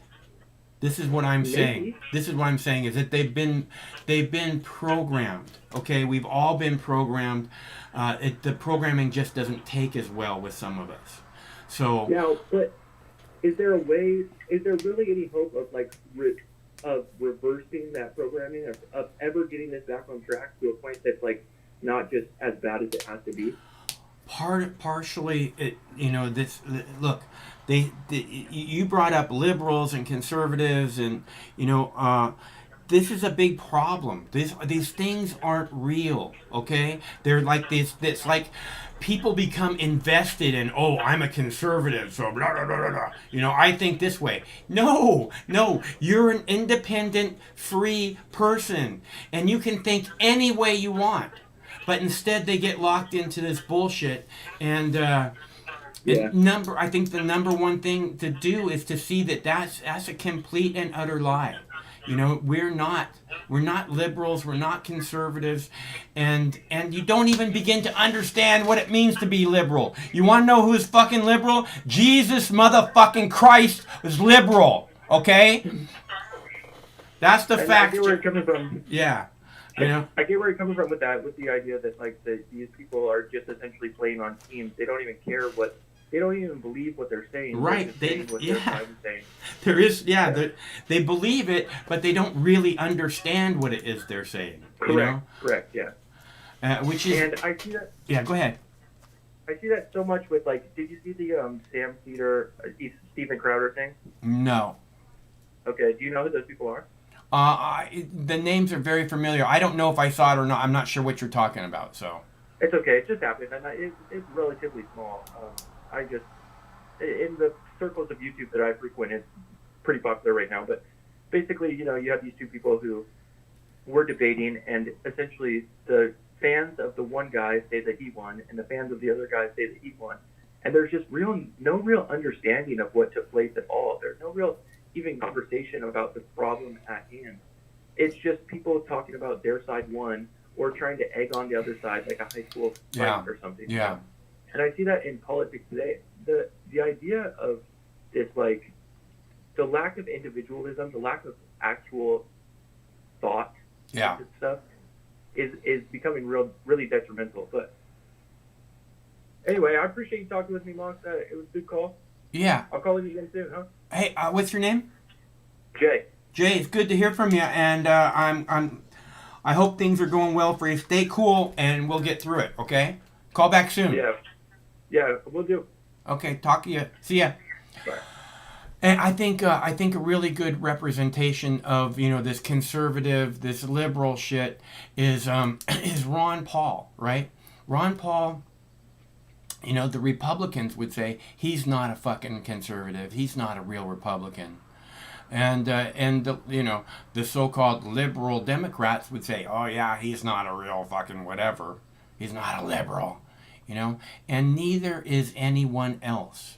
He's simply an honest man stating things the way he sees it, trying to possibly open a few eyes. What if? What if the government is lying to you about the events of 9/11? He started a speech. He has a speech called What If? And he says at the beginning of the speech, what if the government is lying to you about the events of 9/11? Okay? So he wasn't a fucking Democrat or Republican. You just have to put your name, you just have to fucking associate your name to one of these things in order to become a congressman. I don't think he really wanted to keep being a congressman. I think he went way longer than he wanted to be a congressman. But he saw the importance. He saw the people. It's like Matt Stone and Trey Parker. You know, the people saying, please never stop. You know, we love what you do. You're the greatest ever.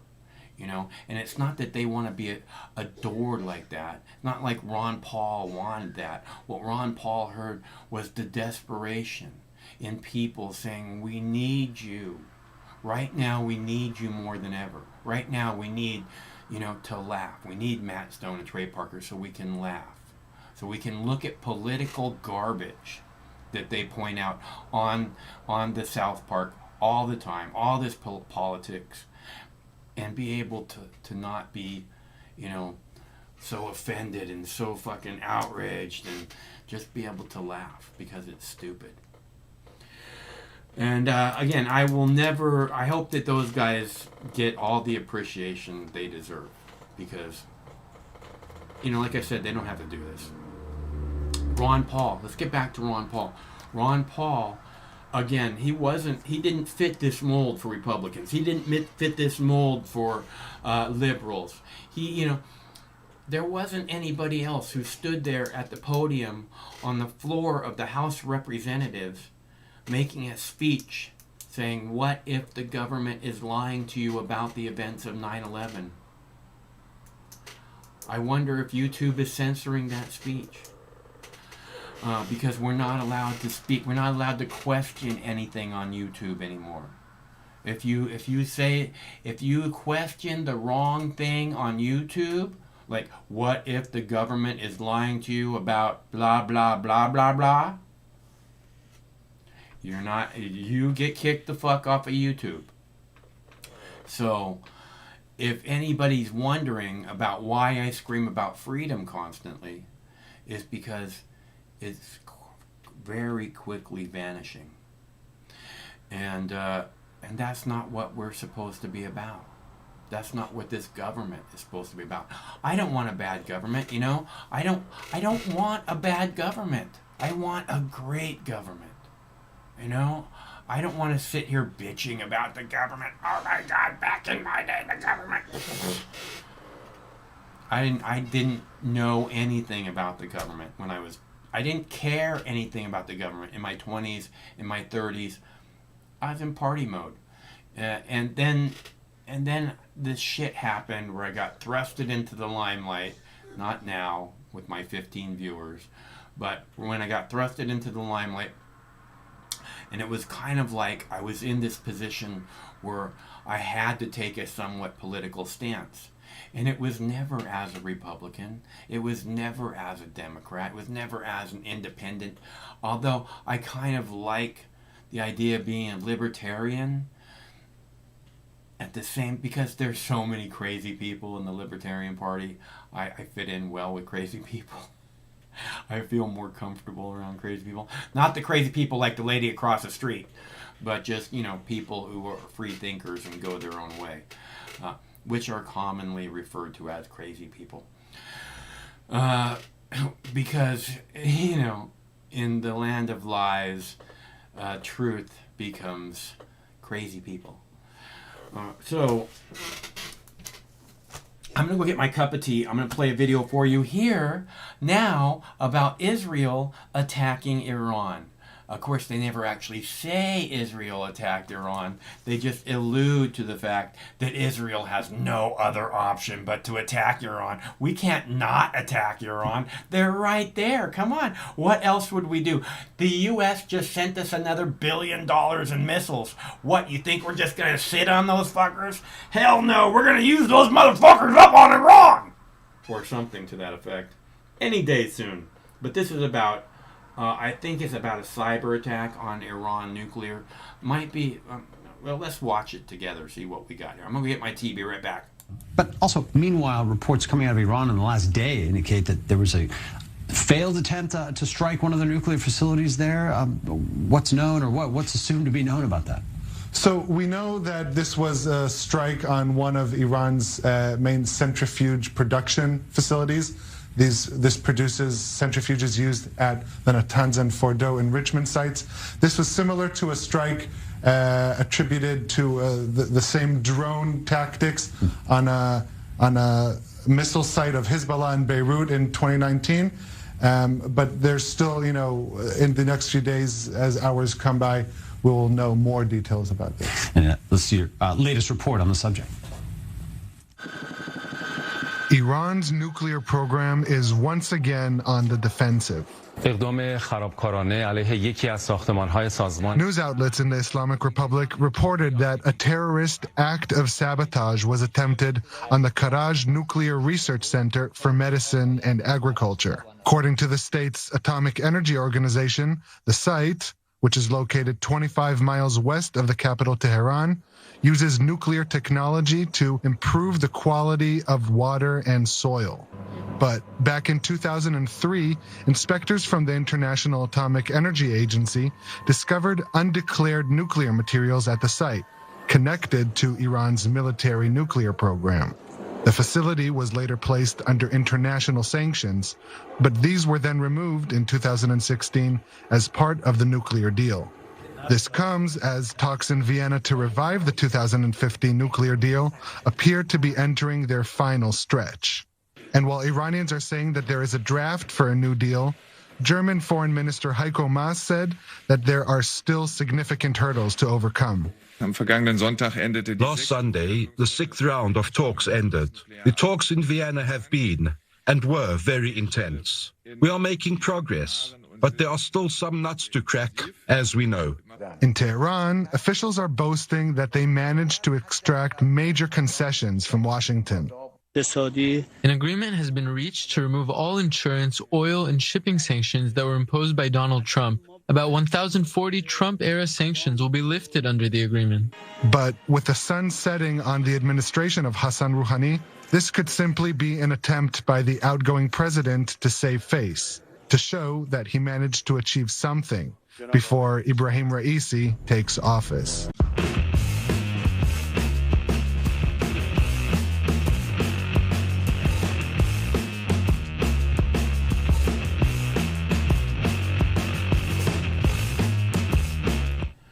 I'm here. Don't get all aggro.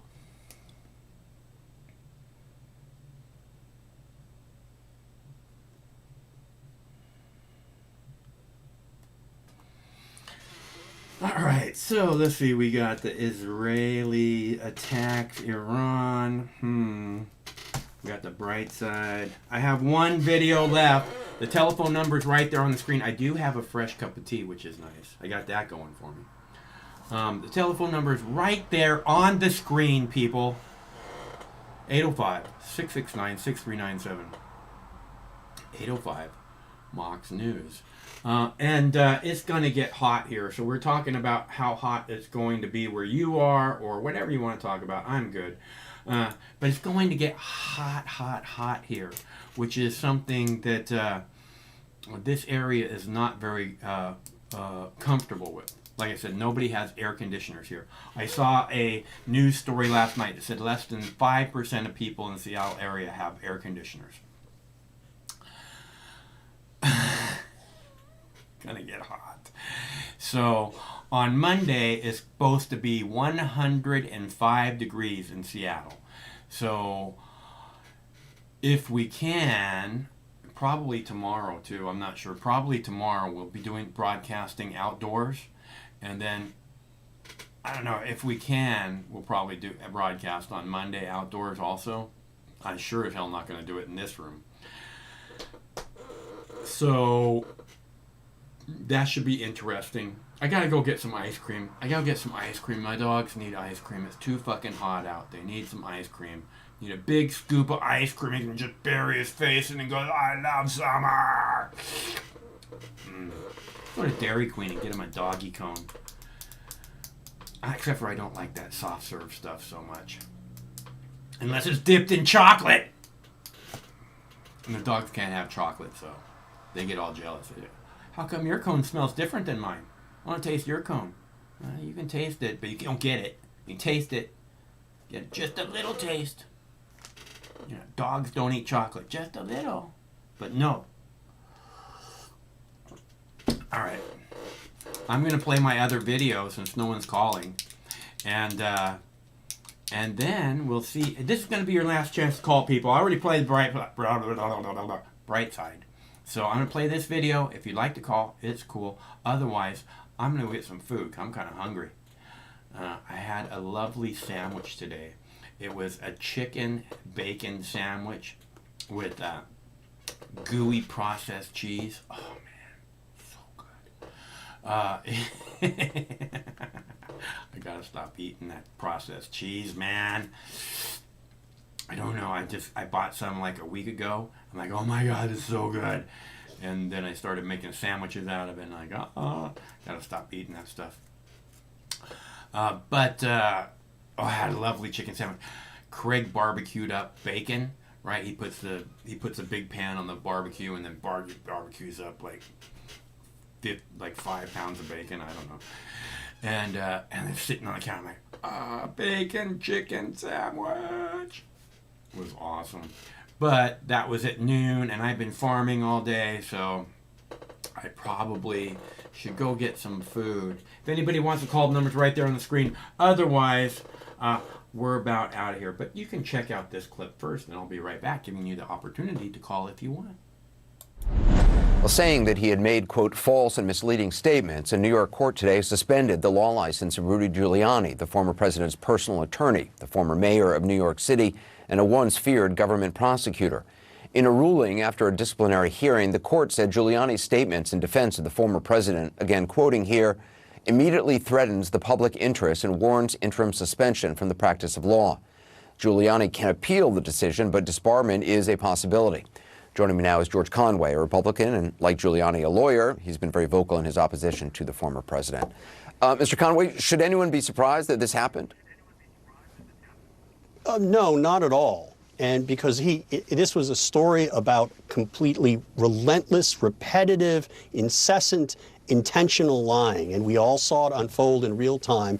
And the court recorded it in its opinion and basically said this, under the disciplinary rules, the rules of professional conduct, is simply impermissible. We can't have lawyers lying to courts. We can't have lawyers lying publicly in their representation of clients. And the court found that Giuliani had done both. And I have to say, based on what I saw in this opinion, even though this is only an interim ruling and an interim suspension, it's pretty clear that Giuliani doesn't have much of a defense, and he's entitled to a hearing, but unless he comes up with something, and I don't think he will, he's never going to see the inside of a courtroom again other than as a defendant. You really believe that? Do you think he'll be disbarred? I think he'll be disbarred, or he'll at least receive a suspension that's long enough that, given his advanced age, he's not going to be practicing again. And I don't know, frankly, who would ever retain him, given his record. Giuliani said tonight on another channel, quote, "There's no doubt if I was representing Hillary Clinton, I'd be their hero. I represented my client so effectively that they're trying to get me to shut up," end quote.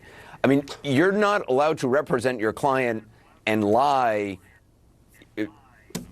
brazenly, are you? That's exactly the point. I mean, this isn't about who he was representing.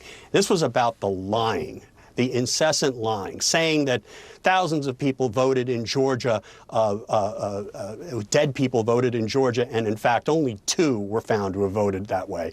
And saying that thousands of underage voters in Georgia voted, and in fact there was a full audit in Georgia, and it was found that 0 people had voted. He lied to a court about the claims that were actually being litigated in the court. His client, the campaign, had withdrawn its claims of fraud, and yet Giuliani stood up before a federal judge and said, we're asserting these claims of fraud. And his co-counsel had to stand up and say, no, we're not. No, we're not. He lied to courts. He lied to the public. And in the context of how important and how significant and the poisonous effect of these lies, the court said that they had no choice but to suspend him even before having a full hearing. He did. Do you know much about his business? I mean, will this affect his bottom line? He had, I don't know if Giuliani and Associates is still around, but I mean, he used to have this, which I think was sort of consulting, lobbying, I'm not exactly, I think they did a whole wide range of kind of security related and other services.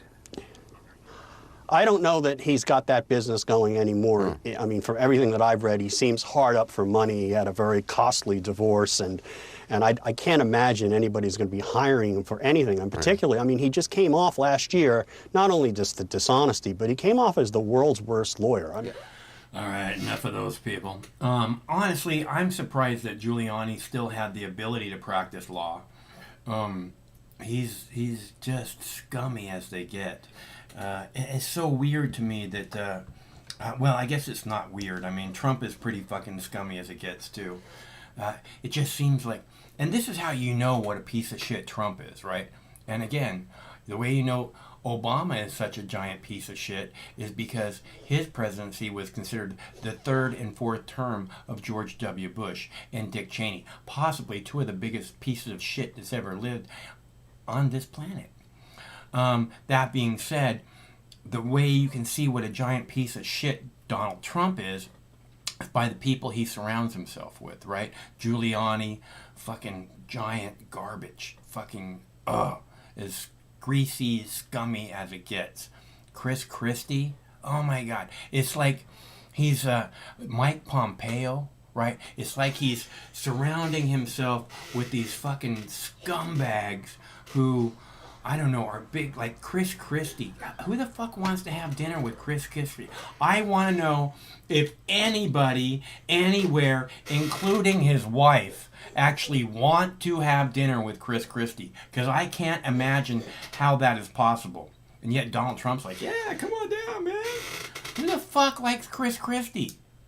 I mean, how fucked up a person? Mike Pompeo? It's like he's trying to cover for, like, I imagine Donald Trump farts a lot, probably, he's one of those guys who probably thinks it's funny, right? And then he's got this giant fucking tubblard sitting next to him, Chris Christie, and this other giant tubblard, Mike Pompeo, and this greasy fucking tubblard, Giuliani, right? He surrounds himself with these people that can be like, oh, when he farts, it's like, oh, that's him, like, because that's funny, right?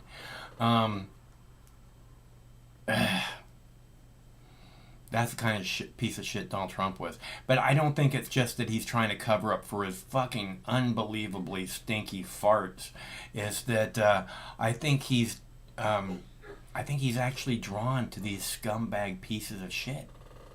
I think he wants garbage like that around him, which shows you what kind of a garbage human being he is. So I'm not a fan. And Joe Biden, again, man, I just watched Joe Biden walk out of the White House, and I'm telling you, it's like he walks bow-legged, like he's got fucking a full diaper or something. He's like, he doesn't want to close his legs together because it's gonna ooze out of the diaper. I don't know. You look at the people walking next to them, and they're walking, normal with their legs. You look at Joe Biden, he's like, not that he's not, old people don't walk funny, but I'm telling you, it looks like there's something wrong with that boy. So, again, it's not Donald Trump, it's not Barack Obama, it's not George Bush, it's not Joe Biden, it's all of those pieces of shit. Every single last one of them. To prison now. And I'm sure, even though Donald Trump wasn't the drone king, I'm sure he did plenty of fucking war crimes. Is what you do in that position. Unless, of course, you're a decent human being who says, the U.S. war crimes stop now. Where is that candidate? Right?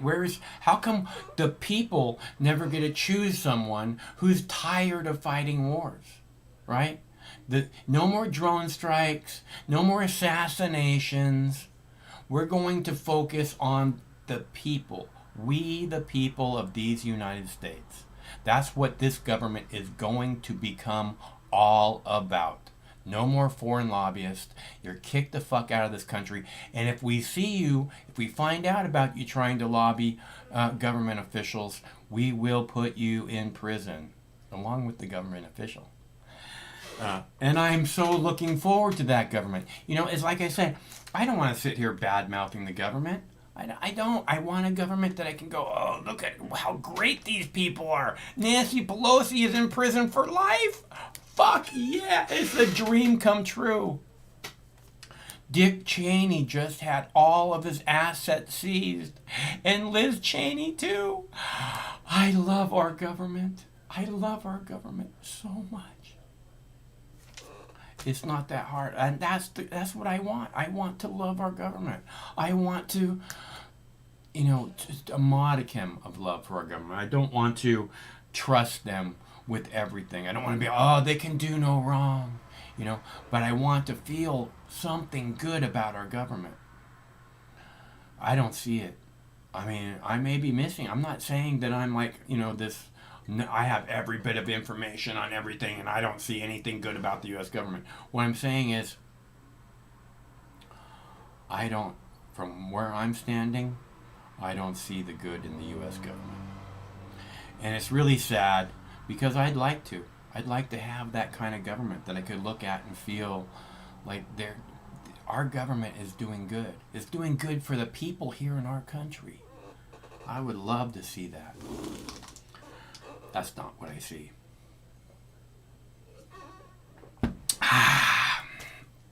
All right, did I play my last video? I played my last video, right? I did. I played my last video. I'm going to a concert on Saturday night.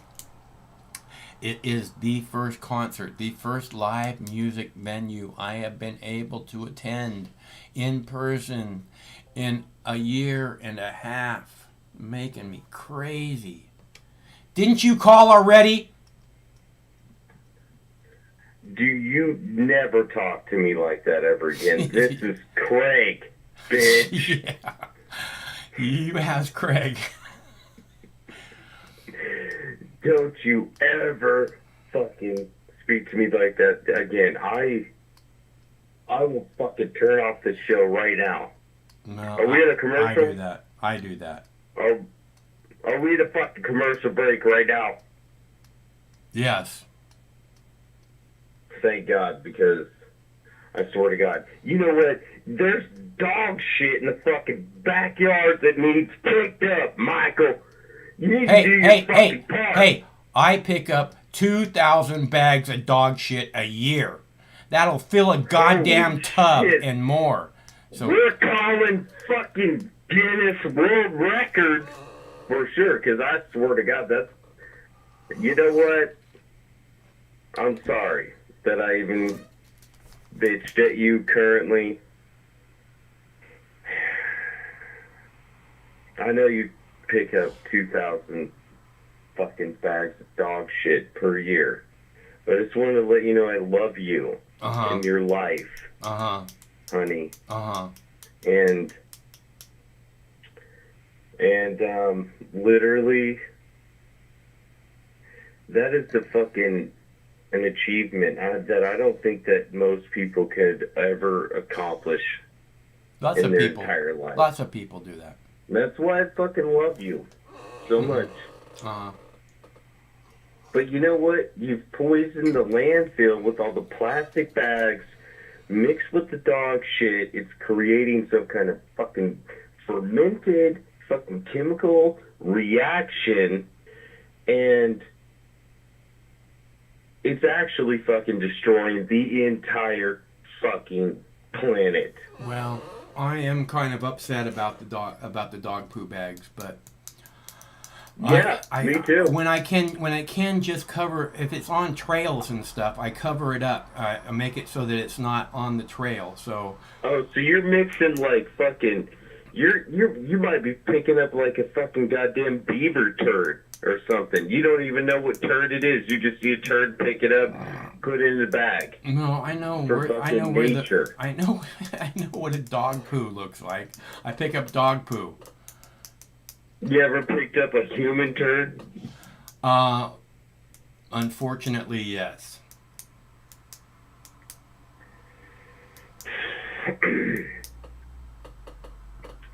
Whoa. Any other questions? That's extreme. Was it yours or no? Somebody else's? It was another person. Dude, good looking out, bro. Like, seriously, you know, you gotta do this. Somebody could have slipped on that shit like a fucking banana. And that's what I love you. You know? Fucking out there.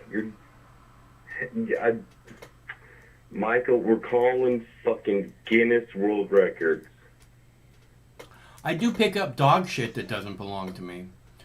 How do you know it's fucking dog shit or fucking sheep? You can tell. Shit. You can tell. There's no sheep where I'm going. You can tell. You can tell. Sheep shit in little pellets. Dog shit, big fucking turds.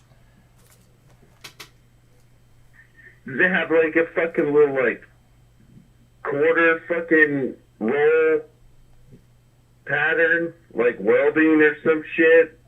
I don't fucking know, dude. That's obvious. Why are you giving me such a hard time, bro? We're trying to get you over here in the fucking Guinness World Records. Yeah, I picking don't up care. the most bags of shit. Dude, I'm already Ever. legendary. I don't need that. Fuck, dude, I swear to God, you should be fucking recognized by this.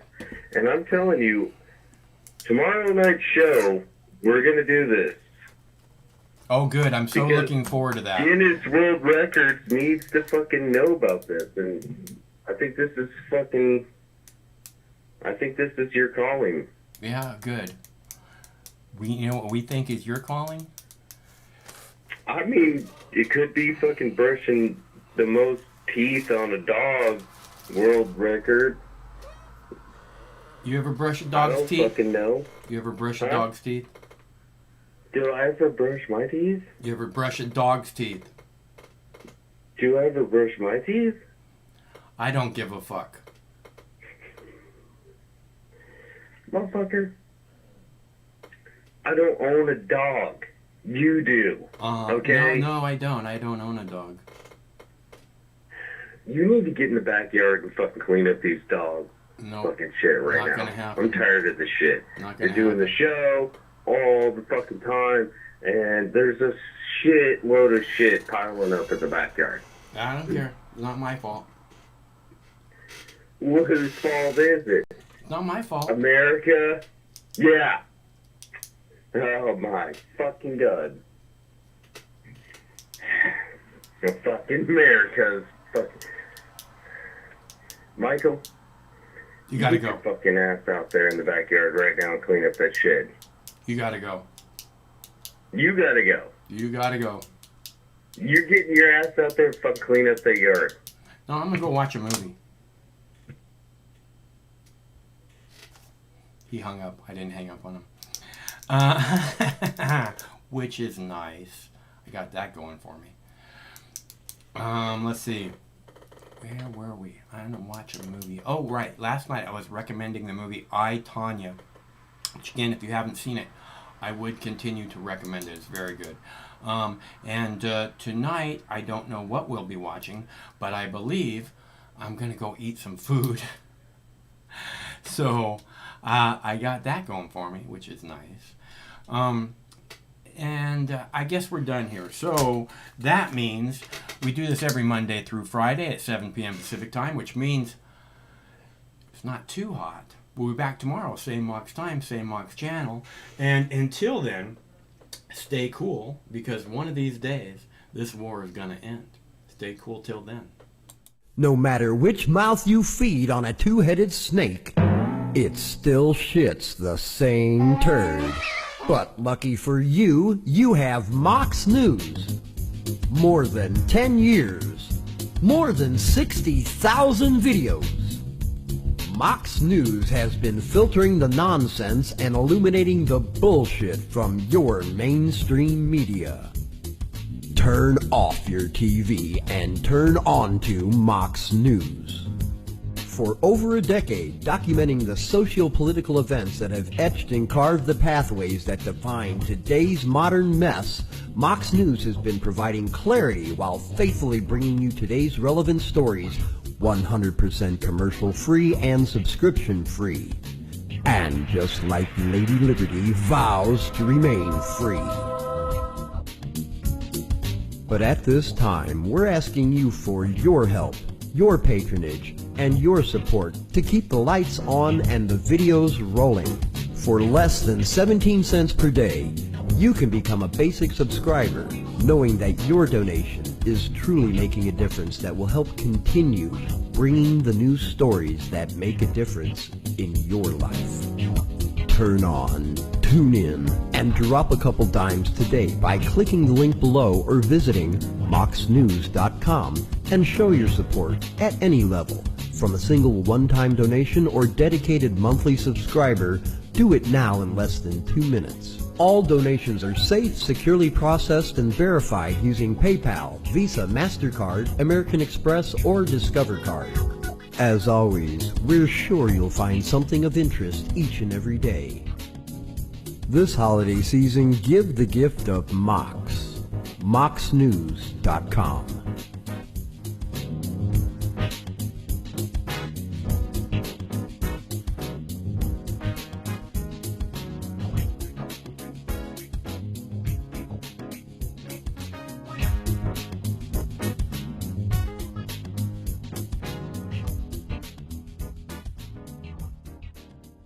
I mean, this coalition of misfits, and they cobble together and they don't attack each other, they stay united. I wish the coalition of misfits, and they cobble together and they don't attack each other, they stay united. Coalition of misfits, and they cobble together and they don't attack each other, they stay united. Coalition of misfits, and they cobble together and they don't attack each other, they stay united. Coalition of misfits, and they cobble together and they don't attack each other, they stay united. Coalition of